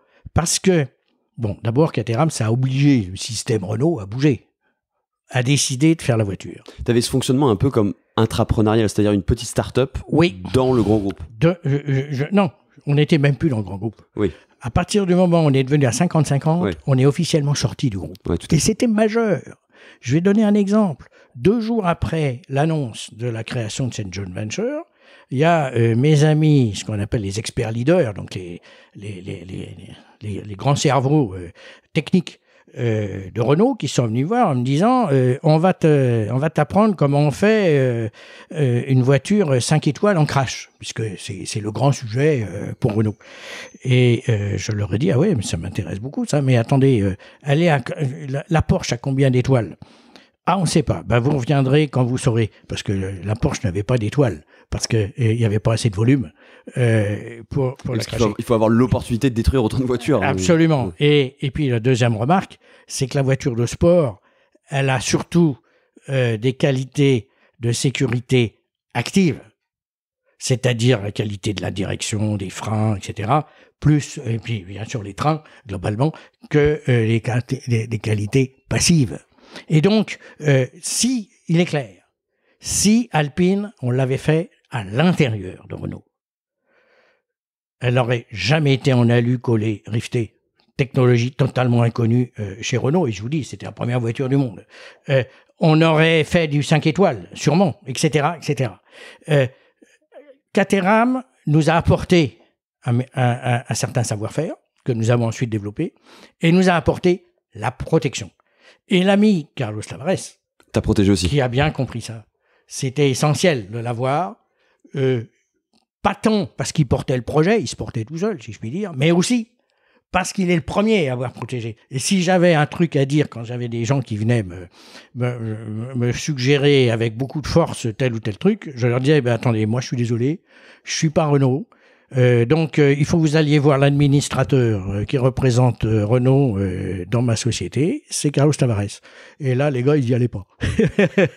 Mais bon, c'était assez sportif malgré tout, parce que le conseil d'administration, vous aviez d'un côté Carlos Tavares, avec ce qu'il est, hein, et c'était quand même un grand passionné puriste, et puis de l'autre côté, Tony Fernandez, sacré bonhomme aussi. Il y a eu des petites tensions. Hein. Il y a eu des très grosses tensions, je peux en donner d'ailleurs quelques-unes. La première que je peux donner, mais j'ai des tonnes de petites histoires, mais je vais en donner 2. La première, c'est notre ami Tony Fernandez, qui est quelqu'un de... Un grand gabarit, je crois. Gros gabarit, grand et large. Et il va de soi que nous, on avait fait un design avec une voiture, comme on les imagine en Europe, basse, pas facile à rentrer, pas facile à sortir, mais on voyait bien que c'était une voiture de sport. Et Tony Fernandez nous a dit, attendez, non, ça va pas du tout, ça. Moi, je veux rentrer. Et puis, deuxièmement, je veux vendre ça en Asie. Il faut que les femmes puissent rentrer avec des robes. Et puis, il faut porter un casque. Alors nous, avec Carlos Tavares, on se foutait de sa gueule entre nous, en se disant il sait pas ce que c'est qu'une voiture de sport et tout. Et quand il nous a dit, et puis c'est devenu très très chaud, attendez les gars, si vous faites ça, moi je m'en vais, j'arrête. Je veux la voiture que je veux pour l'Asie, elle doit être comme ça. Et à la fin, j'ai craqué. Et avec Anthony Villain, qui était donc le designer responsable du design pour Alpine, nous avons rehaussé. Nous avons d'abord baissé un maximum le siège et tout. Deuxièmement, rehaussé le toit, le pavillon. Ce qui, 1 centimètre pour être très précis, ça fait faible. Mais c'est énorme, hein, au design. On ne se rend pas compte. C'est des trucs énormes. Il nous a fallu augmenter le toit d'1 centimètre pour que M. Tony Fernandez accepte de continuer. Pour la petite histoire. Et je remercie Tony Fernandez, parce qu'un grand gabarit comme moi, c'est comme ça qu'il rentre facilement dans Absolument. Alors, pour la petite histoire, je dirais 2 choses. Premièrement, quand nous avons rompu, on pourra y revenir, parce que c'est une belle histoire, quand nous avons rompu avec Caterham, dès le lendemain, j'ai dit à Anthony Villain, on revoit le sujet, on va baisser que de 0,5 cm, 5 mm, ce qui est pas négligeable du tout. Et aujourd'hui, la voiture, elle est à ce niveau intermédiaire. Ce que je note, c'est que tout le monde reconnaît la facilité pour rentrer et sortir de la voiture. Et Tony Fernandez avait d'ailleurs une très belle image. Il voulait qu'on rentre et qu'on sorte aussi facilement que dans une Audi TT qui était pour lui la voiture de référence, notamment pour les femmes. Et je peux vous dire, nous, on a fait des tas d'essais avec des femmes, des robes longues, des robes courtes, tout ce que vous voulez, parce que c'est un point clé, et que j'étais persuadé qu'il y avait une clientèle féminine pour une voiture alpine, en plus avec un design qui est quand même très féminin, pour y revenir. Et donc, c'était essentiel, et j'ai pu vérifier que ça marchait super bien. Et ça, c'est grâce à Tony Fernandez, et pourtant, on rigolait quand il nous disait ça en se disant qu'il n'était pas compétent. Il nous a donc apporté beaucoup de choses. Et si la voiture est comme ça, c'est pour une partie grâce à Caterham et à lui. Il faut savoir que les années 2012, 2013 et pour partie 2014 sont les années où tous les ingrédients de la voiture ont été faits, donc pour une bonne part, avec Caterham. Donc, c'est majeur. Je donnerai un autre exemple, je pourrais en donner dans le genre bagarre, et à chaque fois, c'était, bon, on arrête, on s'en va. Donc, c'était quand même la menace de on claque la porte. Très pénible. Il y a eu la place du réservoir d'essence. Un truc clé qui pour nous posait pas de problème majeur. Il était essentiel. Comme le moteur est à l'arrière, il faut mettre du poids à l'avant. C'est majeur, sinon vous êtes obligé de mettre des briques, hein, comme ça a pu être fait sur une R8 Gordini. Alors comment donc ça fait partie du mécano. On met la batterie, on met du poids. Et parmi le poids, il y a le réservoir d'essence qui paraît clair. En plus, on n'a pas beaucoup la place par l'arrière. Et Caterham a fait un blocage énorme en disant c'est trop dangereux, incendie et tout. Bon, c'est quand même au XXe siècle, fin du XXe siècle, on sait gérer ça, et fin du XXIe d'ailleurs, et on sait gérer ça sans problème. Et finalement, il a fallu l'imposer parce que il bloquait. Et le dernier point que je citerai, c'est le moteur. Il y a eu une bagarre parce que notre ami Tony Fernandez, qui voulait vendre donc sa voiture en Asie, avec des méthodes d'ailleurs très innovantes, puisqu'il voulait vendre ça dans ses bureaux de vente de billets d'avion. Ouais. C'était pas idiot du tout. Et lui, le moteur de la Clio Renault Sport, 220 chevaux, qui était prévu à ce moment-là, lui allait parfaitement bien. De même, lui allait parfaitement bien le principe, pour réduire les coûts, que l'essentiel du carry-over, qui était énorme, c'était la Clio Renault Sport. Le moteur, la boîte, tout l'intérieur, c'était une Clio Renault Sport. Ça lui plaisait très bien. Pourquoi ? Parce qu'il avait des clients qui ne connaissaient pas Renault Sport. Moi, j'ai fait la Clio V6. La Clio V6, c'était un intérieur de Clio. J'allais dire de Clio mazout, pour reprendre des expressions de clients, à ce moment-là, à moins de 10 000 euros. Et j'ai su combien ça avait pénalisé la Clio Renault Sport, qui avait un super design extérieur et un design intérieur très connu. Et donc, pour les clients alpines, proches de Renault, donc connaissant les Renault Sport, c'était une très mauvaise chose. Et donc, on a eu une grosse bagarre. Je crois que tu t'y opposé fermement avec Jean-Pascal Dos, aussi ton chef ingénieur. Absolument. Mais notre ami Tavares, qui est d'abord un puriste, lui, ça ne l'intéressait pas. Il m'a dit un jour, la seule contrainte que je te demande, Bernard, c'est que la Alpine aille plus vite que la Caterham. J'avais juste un problème, c'est que comme c'était la même base, il y avait juste un peu de design qui changeait, j'étais incapable de faire la contrainte qu'il me demandait. C'était juste ça. Mais lui, ça ne l'intéressait pas. Et puis, il y avait de l'argent. Revenir chez Ghosn et tout, ça ne lui plaisait pas du tout. Et donc, sur le moteur, on a eu une grosse bagarre. 220 chevaux qui ne coûtaient rien, puisque c'était la Clio. Moi, je considérais qu'on allait se faire ridiculiser, et je crois que tout l'avenir a montré que c'était juste, et qu'il fallait au moins 250 chevaux. Et il y a eu une réunion incroyable par téléphone, parce que Tony était à ce moment-là en Malaisie. Incroyable, parce qu'il a fallu attendre 1h30 à peu près dans le bureau de Tavares que M. Tony Fernandez accepte de prendre le téléphone pour un rendez-vous qui avait donc lieu 1h30 avant. Je ne sais pas si vous voyez, le directeur général de Renault, Carlos Tavares, c'est pas un facile. Il bouillait totalement. Mais donc c'était vraiment typique de ces relations difficiles. Mais le résultat, il est majeur. C'est qu'en finale, malgré toutes les solutions qu'on a eues, nous avons décidé, dans cette réunion au téléphone, de passer le moteur de la Clio ERS, qui était à 1600 turbo, à 1800. Et là, c'est des effets de règle de 3. 220 chevaux par la règle de 3, si vous trouvez que ça ferait exactement 248 chevaux. Bon, finalement, on en a trouvé 252. Mais par contre, il a fallu, ça a coûté quand même un peu d'argent. C'est comme ça que ce moteur est né. C'est comme ça que je peux dire, le moteur qui est sur l'Alpine, c'est un moteur Alpine, avec la boîte d'ailleurs qui a été développée intégralement par Alpine au sens de tous les rapports. Et ce moteur a ensuite été mis dans l'espace ou dans l'atterrissement des tarés. Et puis j'avais oublié, bien sûr, il a été mis dans la Mégane en le poussant. Tout à fait. Et Alpine, c'est aussi un projet humain, c'est-à-dire que c'est une équipe commando, c'est des personnes qui sont un peu hors normes, parce que c'est des gens qui forcément n'étaient pas encore vraiment faits pour Renault. Tu allais chercher un petit peu les marginaux. Comment ça s'est passé? Parce que c'est une équipe très réduite aussi. Hein. Oui, c'est vrai. C'est vrai. Bah, pour résumer, on avait...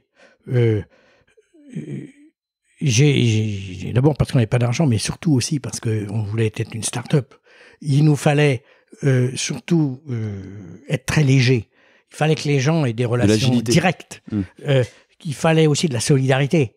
Parce que quand on a des problèmes techniques, il faut que le voisin qui a des connexions techniques avec celui qui a des problèmes, il faut qu'il soit solidaire et qu'il accepte de dégrader un peu ses problèmes par rapport à l'autre.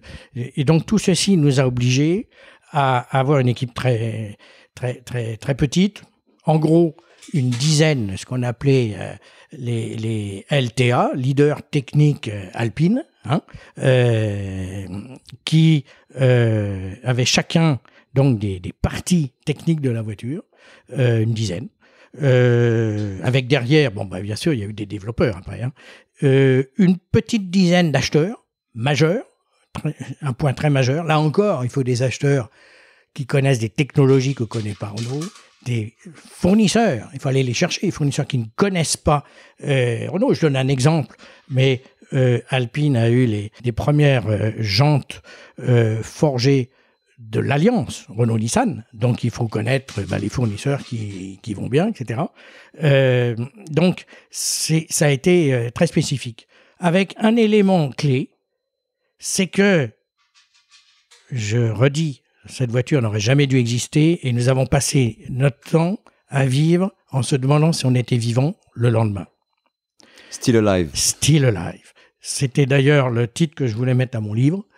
Mais mon éditeur m'a dit quand même en anglais, ça fait moyen. Il a eu raison, je pense. Mais Still Alive, le nombre de fois où je suis revenu des réunions chez Ghosn en disant Still Alive est énorme. Ce qui est très dur à vivre. Et notamment pour des gens qui se donnent tout, hein, je le disais tout à l'heure, qui donnent toutes leurs compétences, toute leur motivation, toute leur fierté dans la voiture, ne pas savoir si le lendemain vous êtes encore en poste, il ne s'agit pas de les licencier, c'est des salariés, mais en poste sur Alpine, c'est un problème. On a eu des burn-out. C'est pas très glorieux, hein, même pas du tout. T'es quasi un des seuls à avoir vécu le projet de A à Z. C'est pas fou, oui. Je crois être un des seuls à avoir eu oui, bon, j'y ai toujours cru. Et je me suis toujours dit que c'était par nos compétences et par le fait que tous les problèmes, on devait les régler, et les régler par le haut. Et je crois que si la voiture est si bien, et je tiens à le dire, on ne pensait pas la faire si bien, c'est bien parce que nous avons à chaque fois réagi, que ce soit dans les problèmes techniques, mais surtout beaucoup dans les problèmes politiques et dans les problèmes économiques. Nous avons toujours trouvé les solutions, de fait, par le haut. Ça obligeait une équipe surmotivée. Une équipe de combien de personnes finalement? Au total, vous aviez, moi je dirais, 25 à 30 personnes vraiment directement. Ce qui est fou pour une voiture. C'est très faible, y compris les designers. Hein, dedans, vous avez tout. C'est ridicule. Ouais, c'est extrêmement faible. Alors, il y avait des gens derrière, hein, mais les décideurs et toute ma philosophie a été de se dire, il faut que tout le monde comprenne la philosophie alpine. Donc, très important d'être imprégné de cela pour être capable, sans que ça remonte, de prendre les bons arbitrages à la base. Hein. Alors, après, bien sûr, il y a des choses politiques, je donne un exemple, mais Carlos Tavares, qui avait fait ses appels du pied, si je puis dire, pour partir aux États-Unis en août 2013, et donc a quitté Renault et donc Alpine le 1er septembre, tout de suite, j'ai repris avec Jean-Pascal le problème de l'intérieur. Et tout ce qu'il n'avait pas voulu, nous l'avons fait. Donc, politiquement, nous avons tout cassé l'intérieur, qui n'avait plus rien à voir, parce que pour moi, c'était un point majeur d'une Clio. Et si vous regardez aujourd'hui, je ne vous dirai pas ce qui est d'une Clio, parce que c'est invisible. Tu voulais pas refaire la même erreur que soit Clio V6, par exemple. Absolument. Et Renault l'a compris à ce moment-là. Parce qu'on avait eu, en plus, une enquête client qui n'avait pas été excellente, le moins qu'on puisse dire, compte tenu, justement, du fait qu'on voyait bien que c'était une Clio RS et à l'intérieur, et les estimations de prix de vente que nous donnaient nos clients étaient désastreuses. Hein. Donc il fallait le replacer sur du sport premium. Quand on a fait l'enquête, on avait prévu que l'Alpine serait vendue autour de 45 000 €. Nos clients nous ont dit, attendez, vous vous foutez de nous, ça ne vaudra pas plus de 10 000 € de moins, 35 000 €. Et en prenant la décision de changer tout l'intérieur, d'en faire ce que j'ai appelé une voiture sport premium, hein, avec peu de choses, mais une qualité premium des matériaux, du design, etc., on est passé de 45 donc cible, 35 vu des clients, à 55, et même maintenant, on est à plus de 60. Donc, on voit l'importance pour une voiture de sport, et sans avoir changé l'aspect mécanique, l'aspect technique, l'aspect tenue de route, etc., purement par le design, par la fierté de la beauté, de l'esthétique, on a pu sauver l'équilibre. Ça fait partie du sauvetage du projet, hein, parce que sinon, ça aurait été catastrophique. Pour rester un peu dans le côté anecdote, il y en a une qui est assez marrante, surtout pour ma génération, on va dire les petits jeunes. C'est qu'il y a eu des phases de développement qui ont été validées sur un jeu vidéo que beaucoup de gens connaissent, Gran Turismo. Oui. Alors, juste un point, parce que je pense un certain nombre des auditeurs sont des passionnés qui utilisent Gran Turismo. Et si je leur dis qu'un jour, Kazunori Yamauchi, l'inventeur, est toujours propriétaire, hein, il est toujours très actif du jeu Gran Turismo, a pris contact avec nous, alors que c'est en 2013, il n'y avait pas de voiture, rien du tout, pour nous proposer, pour les 15 ans, l'anniversaire des 15 ans de Gran Turismo, de faire un show-car spécial pour Gran Turismo. Comme vous pouvez l'imaginer, nous avons sauté dessus, puisque ça nous permettait de faire parler d'Alpine, j'allais presque dire à bas prix. Et ce que nous avons fait, je ne sais pas si les gens l'ont bien vu, avec beaucoup de clin d'œil sur ce qu'étaient nos projets pour notre Alpine, qui fait qu'on a pu valider en termes de design et tout, la réception des choses. Et nous avons été les premiers surpris de l'intensité, de la finesse du simulateur, hein, parce qu'on parle d'un jeu, Gran Turismo. Non, c'est beaucoup mieux qu'un jeu. C'est un vrai simulateur. La preuve, c'est qu'il nous a été utile techniquement, il nous a fait gagner du temps. Parce que plutôt que d'utiliser nos gros systèmes, qu'on a bien sûr et qu'on aurait pu faire, on a pu, grâce au simulateur Gran Turismo, valider un certain nombre de choses. Sur les épures de train, nous avons validé le fait qu'il n'y avait pas besoin, on loue le pension, mais ça a été validé grâce au simulateur, qu'il n'y avait pas besoin d'un différentiel à glissement limité. Et nous avons, très important, validé les rapports de boîte qui nous ont permis après de demander aux fabricants de la boîte de donner les rapports adéquats. Donc, simplement pour dire, ce jeu n'est plus qu'un jeu. C'est vraiment un sujet d'une finesse incroyable qui se voit quand on voit ensuite la façon dont on voit le comportement des voitures sur écran. Ça nous a vraiment beaucoup bluffé. Et donc on a sorti ce qui s'est appelé l'Alpine Vision Gran Turismo, qui a été présenté avec Kazunori Yamauchi, dont je ne doute pas qu'un certain nombre considèrent que c'est un véritable dieu. Clairement. Et qui est un homme tout à fait charmant, et qui a reçu d'ailleurs un prix en même temps que nous avons sorti notre voiture au Festival Automobile International de début 2015. Donc maintenant, sachez-le, quand vous jouez à Gran Turismo, vous aidez peut-être au développement d'une voiture aussi. Absolument. Mais en tout cas, vous pouvez être totalement convaincu qu'il est difficile de faire mieux en termes de comportement dynamique. Pour rester dans les petites histoires, il y en a une autre qui est peut-être un peu moins marrante et qui a dû te faire un peu de sueur froide, je pense. C'est l'affaire Willis Viotti, fin 2014. Ah ouais, ça l'histoire. Oui. Je sais plus, au mois de novembre 2014, on vient nous voir. Nous recevons avec Anthony Villain, donc le directeur du design Alpine, et moi-même, quelqu'un qui vient nous dire que un certain monsieur Gemelli, italien, vient à racheter un fameux designer italien qui s'appelle société Viotti, qui a fait des belles voitures dans le passé, qui bricolait à ce moment-là, et a racheté Willys do Brésil. Alors, Willys do Brésil, c'était une filiale de Willys, société américaine, qui est son grand produit, c'était la Jeep, of course. Et il se trouve que Willys do Brésil avait signé en son temps un contrat de licence avec Alpine pour fabriquer la 108, qui s'est appelée l'Interlagos. Là-bas, ça s'appelle pas Alpine, Interlagos. Et ayant racheté ceci, ayant racheté Viotti, et chez Viotti avait travaillé un designer qui s'appelait Michelotti, qui a été un très grand designer qui a fait beaucoup de voitures et qui a touché à la 108. Il vient nous annoncer qu'un mois après, au salon de Bologne, sera présentée une voiture qui s'appelle, je crois, la W380.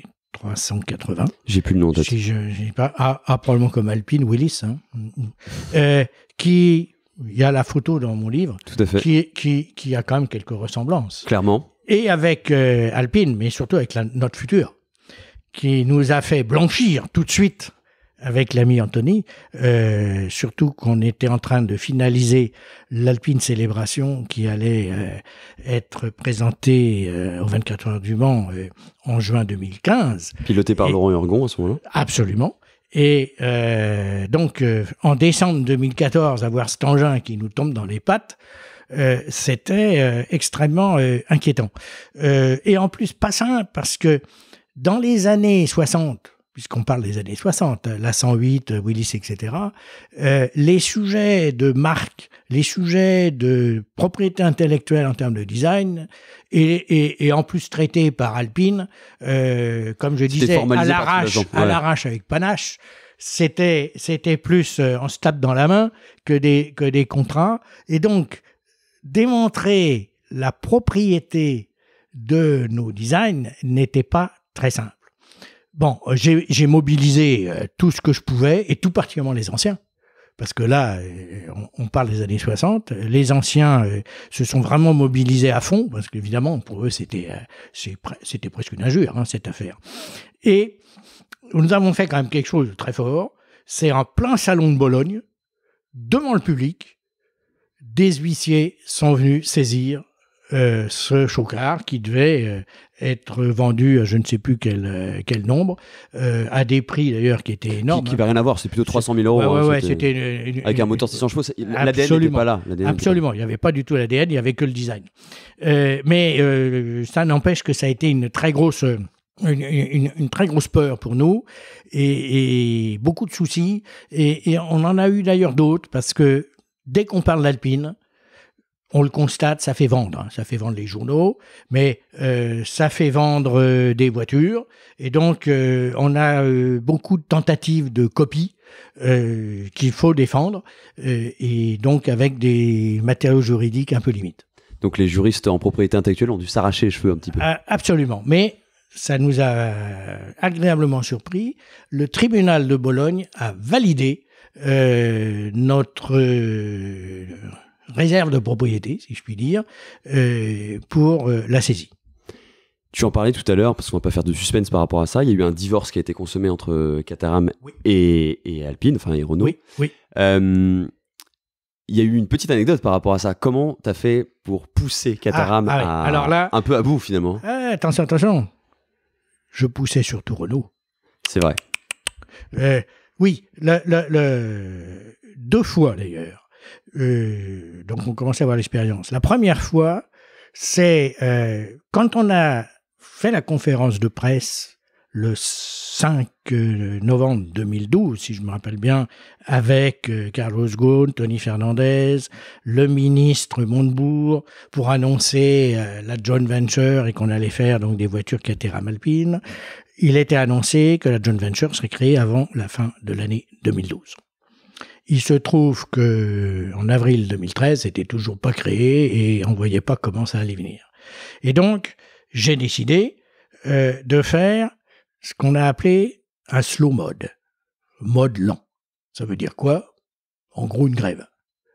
C'est pas tous les jours que vous avez le patron qui demande à ses salariés de faire une grève. L'objectif était, on gère les affaires courantes, et puis c'est tout. Ça a fini entre nous au Grand Prix de Monaco de Formule 1, puisque là, il y avait Carlos Ghosn, et il y avait Tony Fernandez, et il y avait Carlos Tavares qui faisait, passez-moi l'expression, le petit facteur, parce que c'était un peu ça, c'est comme ça qu'il me l'a raconté d'ailleurs, entre chacun qui était dans son stand pour essayer de trouver les accords, et donc ça a pu être signé grâce au Grand Prix de Monaco 2013. Et puis là, 2014, nos amis de Caterham, ils avaient qu'un problème, c'est qu'ils ne payaient pas. Et c'est un problème plus qu'important, puisque théoriquement, chacun payait 50-50. Renault payait bien sûr cash, c'est 50%, mais nous arrivions à un moment où il fallait commander les machines, les moules, il y avait beaucoup d'argent à sortir, et je ne pouvais pas, qu'avec 50%, faire marcher la boutique. Et puis il y avait un déséquilibre majeur. Des gens qui ne payent pas, pourquoi ils nous embêteraient, je rappelle, sur plein de trucs, alors qu'ils n'en se donnaient pas les moyens, si je puis dire. Et donc, comme Renault, je pense, hésitait, parce qu'au niveau médiatique, après avoir annoncé avec trompette et tambour qu'il y avait cette joint venture, dire on se sépare, c'était problématique en termes d'image. J'ai décidé un slow mode, j'ai mis les deux actionnaires en pression en décembre 2013 en disant si 5 janvier je suis pas payé comme il faut, on fait le slow mode. On n'a pas été payé comme il faut, et pendant 4 mois, c'est énorme. Ça nous a beaucoup déstabilisés. Nous avons fait que gérer les affaires courantes. Les fournisseurs, ils comprenaient plus rien. On avait lancé des appels d'offres, on ne donnait pas suite. On a pris beaucoup de retard. Et c'est une grève qui a finalement, ça a obligé, je dirais, surtout Renault, à prendre parole avec Caterham, puisque c'était quand même la joint venture, c'était un contrat entre Renault et Caterham, pour décider de se séparer. Voilà. Et ça a marché, puisqu'on s'est séparés, je ne sais plus quand, officiellement au mois de juin ou mai.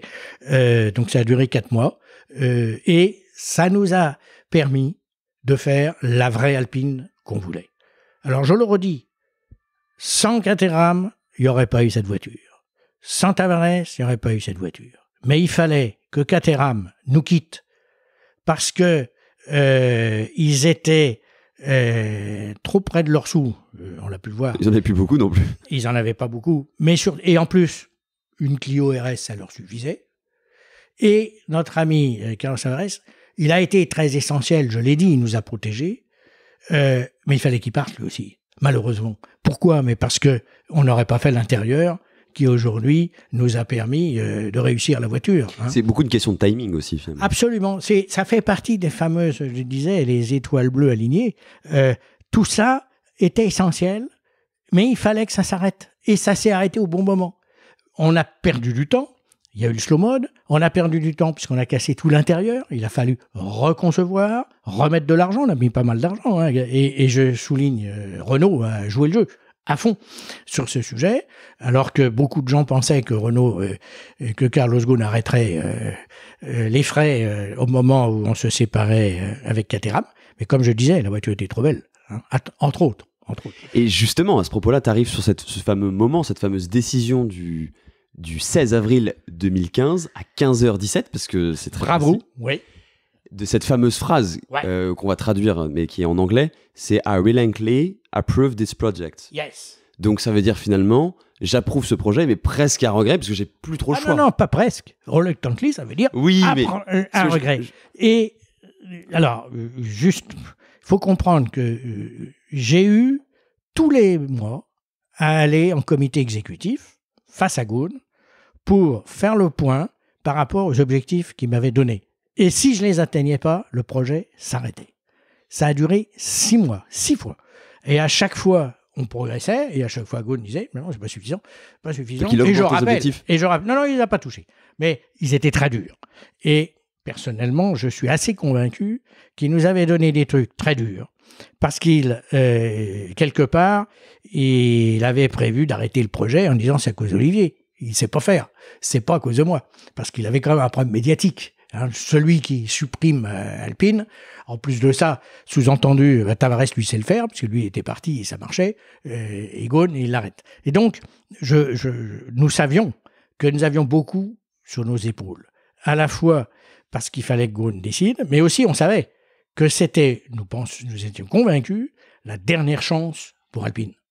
C'est la dernière chance, parce que c'était tous ceux qui ont fait Alpine, tous les pilotes, toute l'histoire d'Alpine existait et existe toujours. Les pilotes sont là et tout. Les gens qui ont vu les Alpines dans la rue, ils existaient encore, ils les avaient vus. Donc on avait encore tout ce substrat qu'on a pu vérifier d'ailleurs quand on a fait les courses, parce qu'on n'a pas parlé de courses encore. Hein. Mais on a pu vérifier que les braises étaient encore toutes chaudes et que c'était encore le moment. Après, ça allait beaucoup refroidir. Et à ce moment-là, ça devenait plus la même chose de relancer Alpine. Et donc, nous étions absolument convaincus et surmotivés. Et je crois que nous avons bluffé l'ami Ghosn de constater qu'on avait réussi. Alors, on a fait des miracles, hein. Ça a été terrible, mais on a réussi à atteindre les objectifs qu'il nous demandait. Et donc, quelque part, il n'avait pas le choix. Ou alors, il pouvait toujours nous dire, tant pis, il avait le droit. C'était son pouvoir de nous dire, j'abandonne. Il pouvait. Mais, il a été réglo, totalement. Et je crois que c'était un moment extrêmement fort, parce que là, on jouait lourd. Hein, 15h17, reluctantly. Ça nous a choqués, pour 2 raisons. Parce que reluctantly, il montrait que c'était un projet qui n'était pas stratégique, alors qu'on le voulait stratégique. Et nous n'avons jamais compris pourquoi il était reluctantly, ce projet. Parce que il le décide ou il le décide pas, mais pourquoi à regret, hein? Vous pouvez décider à regret de remplacer la Mégane par une nouvelle Mégane, parce qu'il faut bien faire quelque chose. Mais Alpine, il n'y a rien à... On fait ou on fait pas. Et si on le fait, c'est parce qu'on croit que c'est bon. Et on avait été assez choqués de ce reluctantly. En plus, devant le comité exécutif, devant tous les hauts cadres dirigeants de Renault, c'était mettre le projet en fragilité. Tout le monde sachant que le grand chef, il était un peu branlant et que par conséquent, nous n'avons pas gagné que des amis ce jour-là. Malgré tout, bien sûr, nous avons foncé derrière. Et surtout, cette décision, c'est un peu celle qui te met vraiment en sécurité. C'est-à-dire que tu sais à ce moment-là que tout ce travail qui était fait en amont, il ne sera pas fait pour rien. Absolument. Et pour les équipes, tu l'imagines, même si on a eu de grandes difficultés encore derrière, notamment liées à l'industrialisation dont je parlais tout à l'heure, et que, y compris d'ailleurs des difficultés économiques, bien sûr, et que tout ça pouvait se traduire par le fait qu'à tout instant, Ghosn pouvait dire « L'arrête, ça suffit maintenant. Hein. » On a eu des gros problèmes de châssis, hein, de tenue du châssis, qui nous ont coûté pas mal de travail. Ghosn aurait pu dire « Allez, on arrête les frais. » Il faut l'avouer, je lui rends totalement ce sujet. Si l'Alpine existe, on l'a dit, c'est grâce à Caterham, c'est grâce à Tavares. Mais il y a aussi Ghosn, il ne faut pas l'oublier. Il nous a beaucoup ennuyés. Peut-être finalement, sans qu'il le veuille, peut-être pour notre bien. Challengé.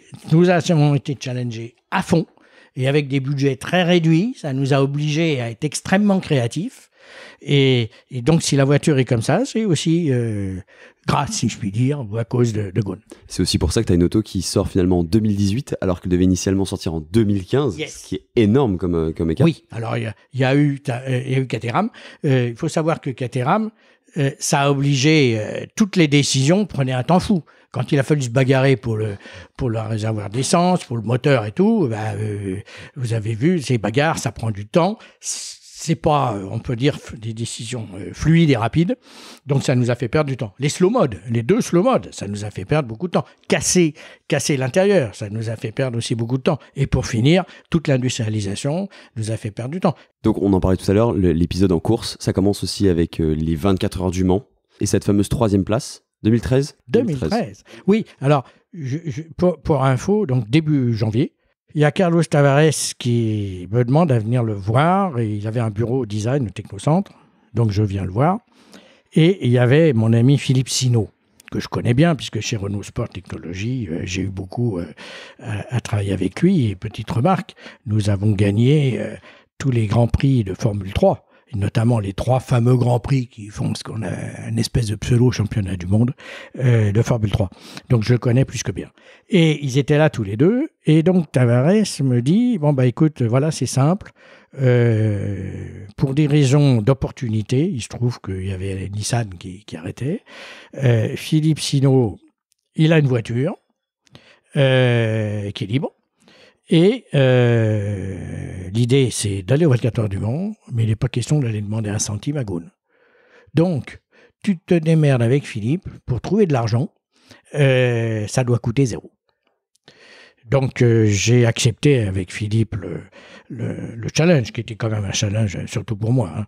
Il a fallu aller chercher des sponsors. Bien sûr, on n'a jamais dit que ça nous coûtait 0. Au contraire.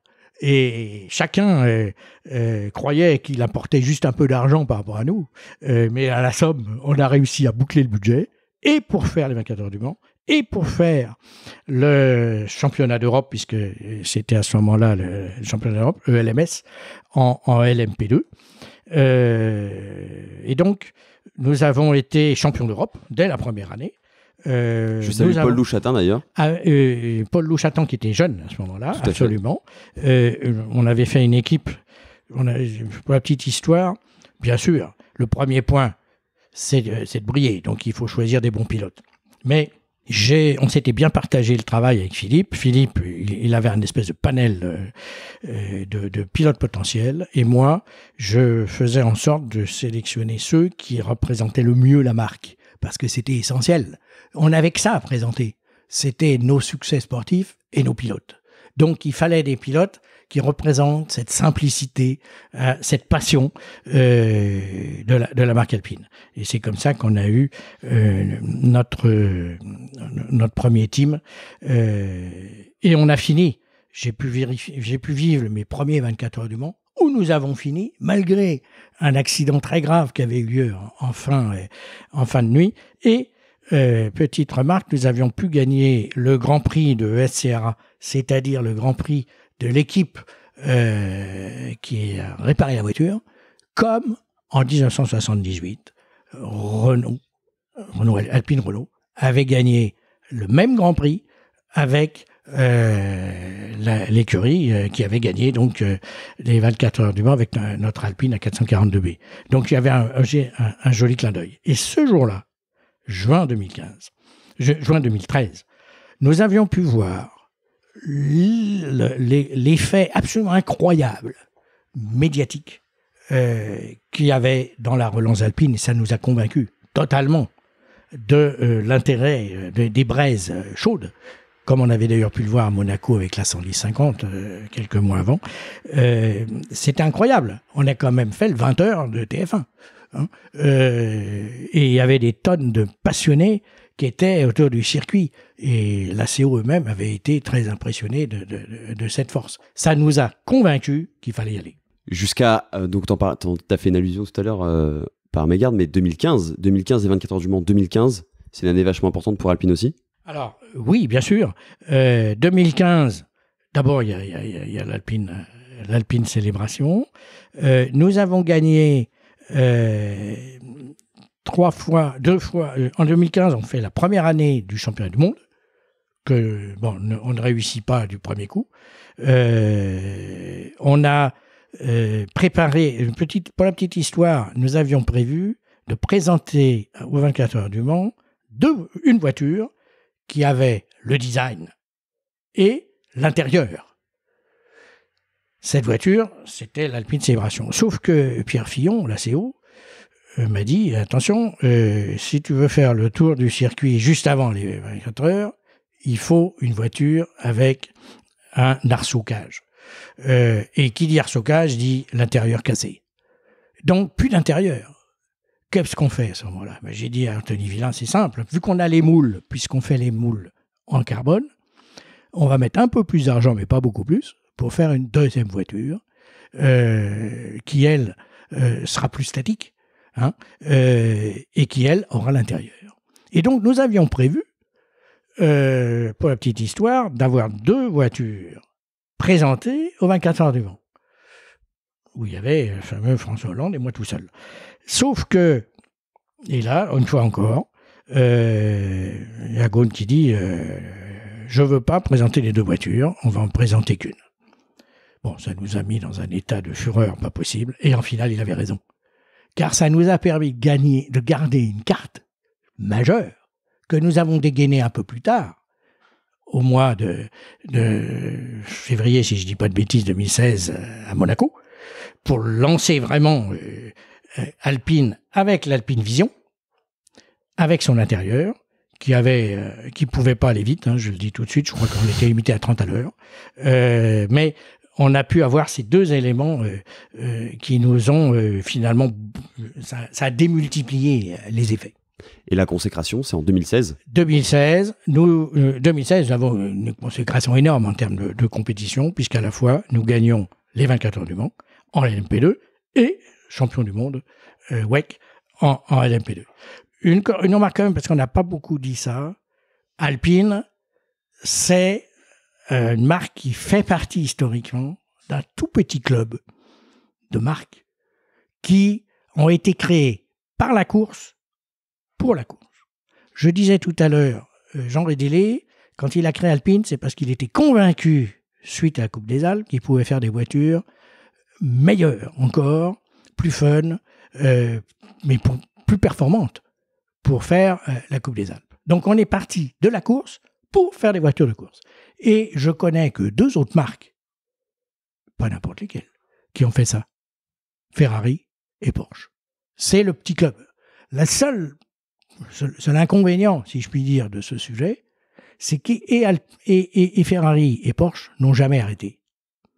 Alpine a arrêté en 2015 et nous avons une coupure qui a quand même été évidemment embêtante pour la marque à tout point de vue. Et c'était un de nos grands challenges, quand on a sorti notre nouvelle Alpine, notre challenge, c'était qu'on avait quasiment 20 ans, même plus de 20 ans, à traverser en 5 secondes le temps de présenter la voiture. Qui fait qu'on avait un challenge vis-à-vis notamment de tous les alpinistes, c'est qu'ils prennent conscience que la berlinette d'avant, c'était d'avant, et que les choses ont changé. Du temps de la berlinette, on était plus sur des puristes. Aujourd'hui, on est plus sur des esthètes. Donc, c'est pas du tout les mêmes clients, pas les mêmes prix. Il s'agit pas d'aller faire des virages au frein à main. Enfin, on n'est plus sur les mêmes technologies et tout. Et il faut l'accepter. Quand le sport premium, c'était pas premium en ce temps-là. Mais c'est aujourd'hui un incontournable. Donc, on avait en quelques secondes à traverser beaucoup d'années. Et avec ça, je voudrais aussi le souligner, nous avions un typage, qui est le typage Alpine, fun. Et nous avons été très, très stressés quand il y a eu les essais de la presse internationale en novembre 2017 à Aix-en-Provence et sur le circuit du Grand Sambuc, parce que on nous disait dès avant, votre voiture, ça vaut rien, il faut 300 chevaux. On en avait que 252. Nous, on savait ce qu'on faisait. On savait qu'on avait 200 kilos de moins, juste une petite remarque, par rapport, par exemple, à une Porsche. Toujours resté dans l'ADN. C'est énorme, 200 kilos. Mais dans la pensée unique, si vous me permettez, de la pensée unique de la voiture de sport germanique, le poids n'est pas un problème, on met des chevaux.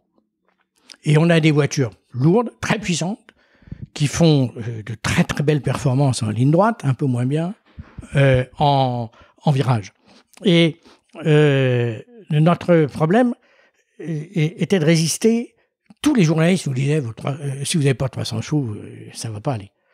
Et quand, au Grand Sambuc, après les premiers tours, je vois la presse qui sort, qu'elle soit française, qu'elle soit japonaise et tout, avec des sourires incroyables en disant « touchez plus à rien ». Les 252 chevaux, c'est parfait. Nous avons eu là une joie comme tu n'imagines pas, qu'on revenait, qu'on redécouvrait le fun d'une voiture, alors qu'on était vraiment, c'était aussi la reconnaissance d'un positionnement qui n'était pas le positionnement classique d'une voiture de sport qu'on avait à ce moment-là, type germanique. Ça a été pour nous, on avait vraiment cette angoisse depuis le début. Comment on vend ce fun ? Eh bien, on y a réussi. Et tout le travail qui avait été fait en amont. Mais tu vois, à t'écouter depuis maintenant plus d'1 heure et demie, ce que je me dis pour quelqu'un qui à la base est parti plutôt du côté financier, non passionné, la chance que tu as eue, c'est que tu es parti d'une feuille blanche. Absolument. Et c'est quand même plutôt un beau parcours. Hein. Oui, c'est clair. Et on a eu pour moi, deux trucs vraiment forts. Bon, bien sûr, le prix de la plus belle voiture. Mais un autre truc très, très majeur pour moi, ça a été simplement quand on a gagné dans un magazine qui s'appelle Auto Motor und Sport. C'est pas rien, c'est ce magazine allemand. Et Dieu sait si les Allemands, ils aiment la voiture. Le magazine a osé prendre un risque, c'est de faire un comparatif avec la Porsche 718. Et ils ont été obligés, ça montre bien, ils ont été obligés de nous donner vainqueurs. Parce que j'imagine qu'ils n'avaient pas envie au départ. Nous avons, dans leur journal et sur leur site internet, été vainqueurs, et 2 années de suite, contre Porsche. C'est énorme. Et ça ne fait que confirmer aussi le choix de l'intérieur, parce que c'était un choix type germanique. Ce sport premium, c'était pour des clientèles germaniques qui cherchent quand même le côté premium, esthète et belle qualité. Ça a été deux bons couronnements. Pour finir un peu ce podcast, tu m'as raconté, quand on le préparait, une discussion que tu as eue avec Luca De Meo, donc le PDG de Renault, par rapport à l'avenir que va avoir Alpine, et peut-être tes doutes par rapport à l'électrification, par rapport à tous ces sujets-là. Qu'est-ce que tu en penses, toi, un petit peu de ce positionnement ? Bon, alors, premièrement, je pense qu'on voit bien, Alpine, c'est quand même super français, à tout point de vue. D'ailleurs, on a le drapeau français partout dans la voiture, et on le revendique. Il est clair, on le voit, c'est pas facile, surtout, on l'a dit tout à l'heure, de vendre de plaisir dans les pays notamment étrangers. La notoriété est relativement faible. Et je trouve que l'équipe de Formule 1 s'appelle Alpine F1, devrait, j'espère, en tout cas on ne peut pas faire beaucoup mieux, devrait apporter la notoriété qui va permettre à la gestion des voitures alpines de pouvoir exploiter la politique commerciale sur cette base. Ça peut que aider. Sur l'aspect électrification, moi j'ai tendance à dire c'est un peu brutal quand il s'agit non pas des SUV, puisqu'il y aura des SUV, et là je ne doute pas que c'est ce qu'il faut faire, et c'est une évidence. Et d'ailleurs, nous avions des projets de ce type-ci, entre nous. Mais sur la partie A110, qui pour moi est une voiture clé, et j'étais le premier à dire à Luca, il faut vraiment, une voiture étendard. Faut vraiment la maintenir, parce que s'il n'y a plus la A110, c'est quoi la marque Alpine ? La voiture étendard, la voiture qui porte l'ADN de la marque, c'est pas le SUV, c'est la A110. Donc il faut non seulement la garder, mais il faut la cultiver et l'exploiter en termes d'image comme étant ce qu'elle est. C'est le porte-drapeau de la marque. Mais personnellement, bon, c'est osé. Je comprends hein, toutes les contraintes CO2 et tout qui sont lourdes. J'ai moi-même fait en sorte, on n'a pas eu le temps, mais d'avoir une version hybride. En plus, il n'y a pas beaucoup de place hein, dans la voiture d'aujourd'hui. En tout cas, il faudra une politique commerciale et marketing très, très fine pour arriver face à des passionnés qui aiment quand même le moteur thermique, son, et je voudrais le souligner, on a travaillé le son. Hein. On va aller le voir, on va l'écouter. Tout ça me paraît... Bon, c'est pas gagné que le passage brutal à l'électrique, j'espère qu'on pourra trouver de quoi faire une petite version hybride qui justement fait l'espèce de pont. Le pont entre la voiture d'aujourd'hui et l'électrique qui deviendra généralisé. Au même titre que j'imagine que tu vois d'un œil particulier le fait que toutes les Renault Sport deviennent maintenant alpines, ce qui veut dire qu'il y a un mélange un peu des genres. Oui, mais ça n'est que momentané. Il est clair que de mon temps, alpine, comme je connais plus que bien Renault Sport, j'ai toujours considéré qu'il y avait vraiment deux domaines différents. Hein. Le domaine de Renault Sport, et lui, je suis le premier à y avoir poussé, qui est la voiture, c'est le développement ultime des Renault, si je puis dire, la Renault Sport. Mais c'est des voitures relativement lourdes, qui portent la technologie Renault au meilleur niveau, on va dire. Et la mesure de la chose, c'est le tour sur le Nürburgring, le grand Nürburgring. Moi, j'ai toujours dit, Alpine, on n'a pas à le faire. On va pas se bagarrer, parce que c'est pas ça notre sujet. Notre voiture, elle est moins bonne qu'une Mégane RS d'aujourd'hui, parce qu'elle est plus fun. Hein.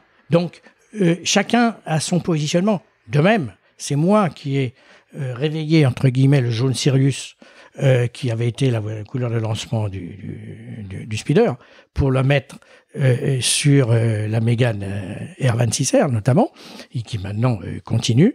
J'ai toujours dit Alpine, on ne prend pas le jaune Sirius. Il réserve, c'est des problèmes de marque. Alors, distinguer les demain, compte tenu que toutes les voitures seront des Alpines, des vraies, la question sera réglée, si je puis dire. On est dans une phase intermédiaire. Une petite histoire que je voudrais raconter. C'est en janvier 2013, nous faisons, pour nous faire du teasing sur le projet Alpine, nous sommes beaucoup impliqués au rallye historique du Monte-Carlo, début 2013. Un truc de fou. 5 berlinettes, s'il vous plaît. Et pas n'importe qui. Premier équipage, juste Jean-Claude Landruet et Biche. Ceux qui ont gagné le rallye de Monte-Carlo 1973, qui a été le premier pour avoir gagné le titre de champion du monde de 73. Ils étaient là en 2013, dans leur voiture. Et puis, il y avait Ragnotti, il y avait Serpaggi, Carlos Tavares, là aussi fait. Et je voulais raconter cette petite histoire qui est très parlante. Le lendemain, nous avions réservé la montée du Turini privé pour faire les essais avec des journalistes. Et comme toujours dans ces trucs-là, on a décidé de faire une course. Et on pouvait, puisque la route était privatisée. Et on a fait une course entre Carlos Tavares au volant d'une Mégane RS 275 chevaux contre Jean-Claude Landruet, 70 et quelques années quand même, et sa berlinette qui avait gagné en 73, qui faisait 175 chevaux. 100 chevaux de différence. Les plus légères. Bien sûr. Bien plus légères, puisque c'était une vraie Alpine. Là. Et non, ce qui était intéressant, bon, il est clair, et puis attention, moteur Atmo pour Landruet, moteur turbo pour Tavares. Tavares, sans problème, a gagné la montée. C'était logique, parce que la montée, je ne sais pas si tout le monde connaît le Turini, c'est du lourd, et le turbo, ça aide beaucoup. Et bien dans la descente, c'est le père Landruet qui a gagné. Donc on voit contre la Mégane qui faisait 100 chevaux de plus, la légèreté, l'agilité de cette voiture compensait les 100 chevaux de moins. Andruet a gagné la descente du Turini contre Tavares et sa Mégane RS. C'est, je trouve, parlant de ce qu'est Alpine. Je crois que tu résumes à peu près tout l'épisode par cette histoire. Pour finir un peu ce podcast, je sais que toi, la retraite, c'est un mot que tu connais pas trop. T'as encore plein d'activités, tu peux en parler si tu veux, mais qu'est-ce qu'on peut te souhaiter un peu pour la suite ? Écoute, d'abord, moi je souhaite la pérennisation de la marque Alpine, parce que on a donné beaucoup pour cela. Moi j'ai donné aussi sur Renault Sport, et comme tu le vois, ça a un rapport. Hein. C'est directement lié. Tout ça, c'est l'investissement de tout le groupe Renault autour de la voiture de sport et de la course, ne l'oublions pas. Donc, je souhaite ardemment que ce travail permette la pérennisation de la marque et des reconnaissances de ce savoir-faire incroyable qu'a le groupe Renault autour du sport automobile, qu'il soit de course ou de route, entre guillemets. Le deuxième point, c'est de continuer à prendre du plaisir. Et puis, du plaisir en tout. Hein. Bon, il se trouve, par ailleurs, je suis président d'un établissement public, l'Agence nationale pour l'amélioration des conditions de travail, qui est d'ailleurs très impliquée en ce moment avec le Covid. C'est aussi passionnant. C'est aussi les hommes, et je pense que c'est d'ailleurs une bonne conclusion, parce qu'Alpine, c'est une aventure humaine. On l'a vu dans le passé, tout est dans l'humain, parce que c'est pas les ordinateurs qui font les bagnoles, c'est des hommes.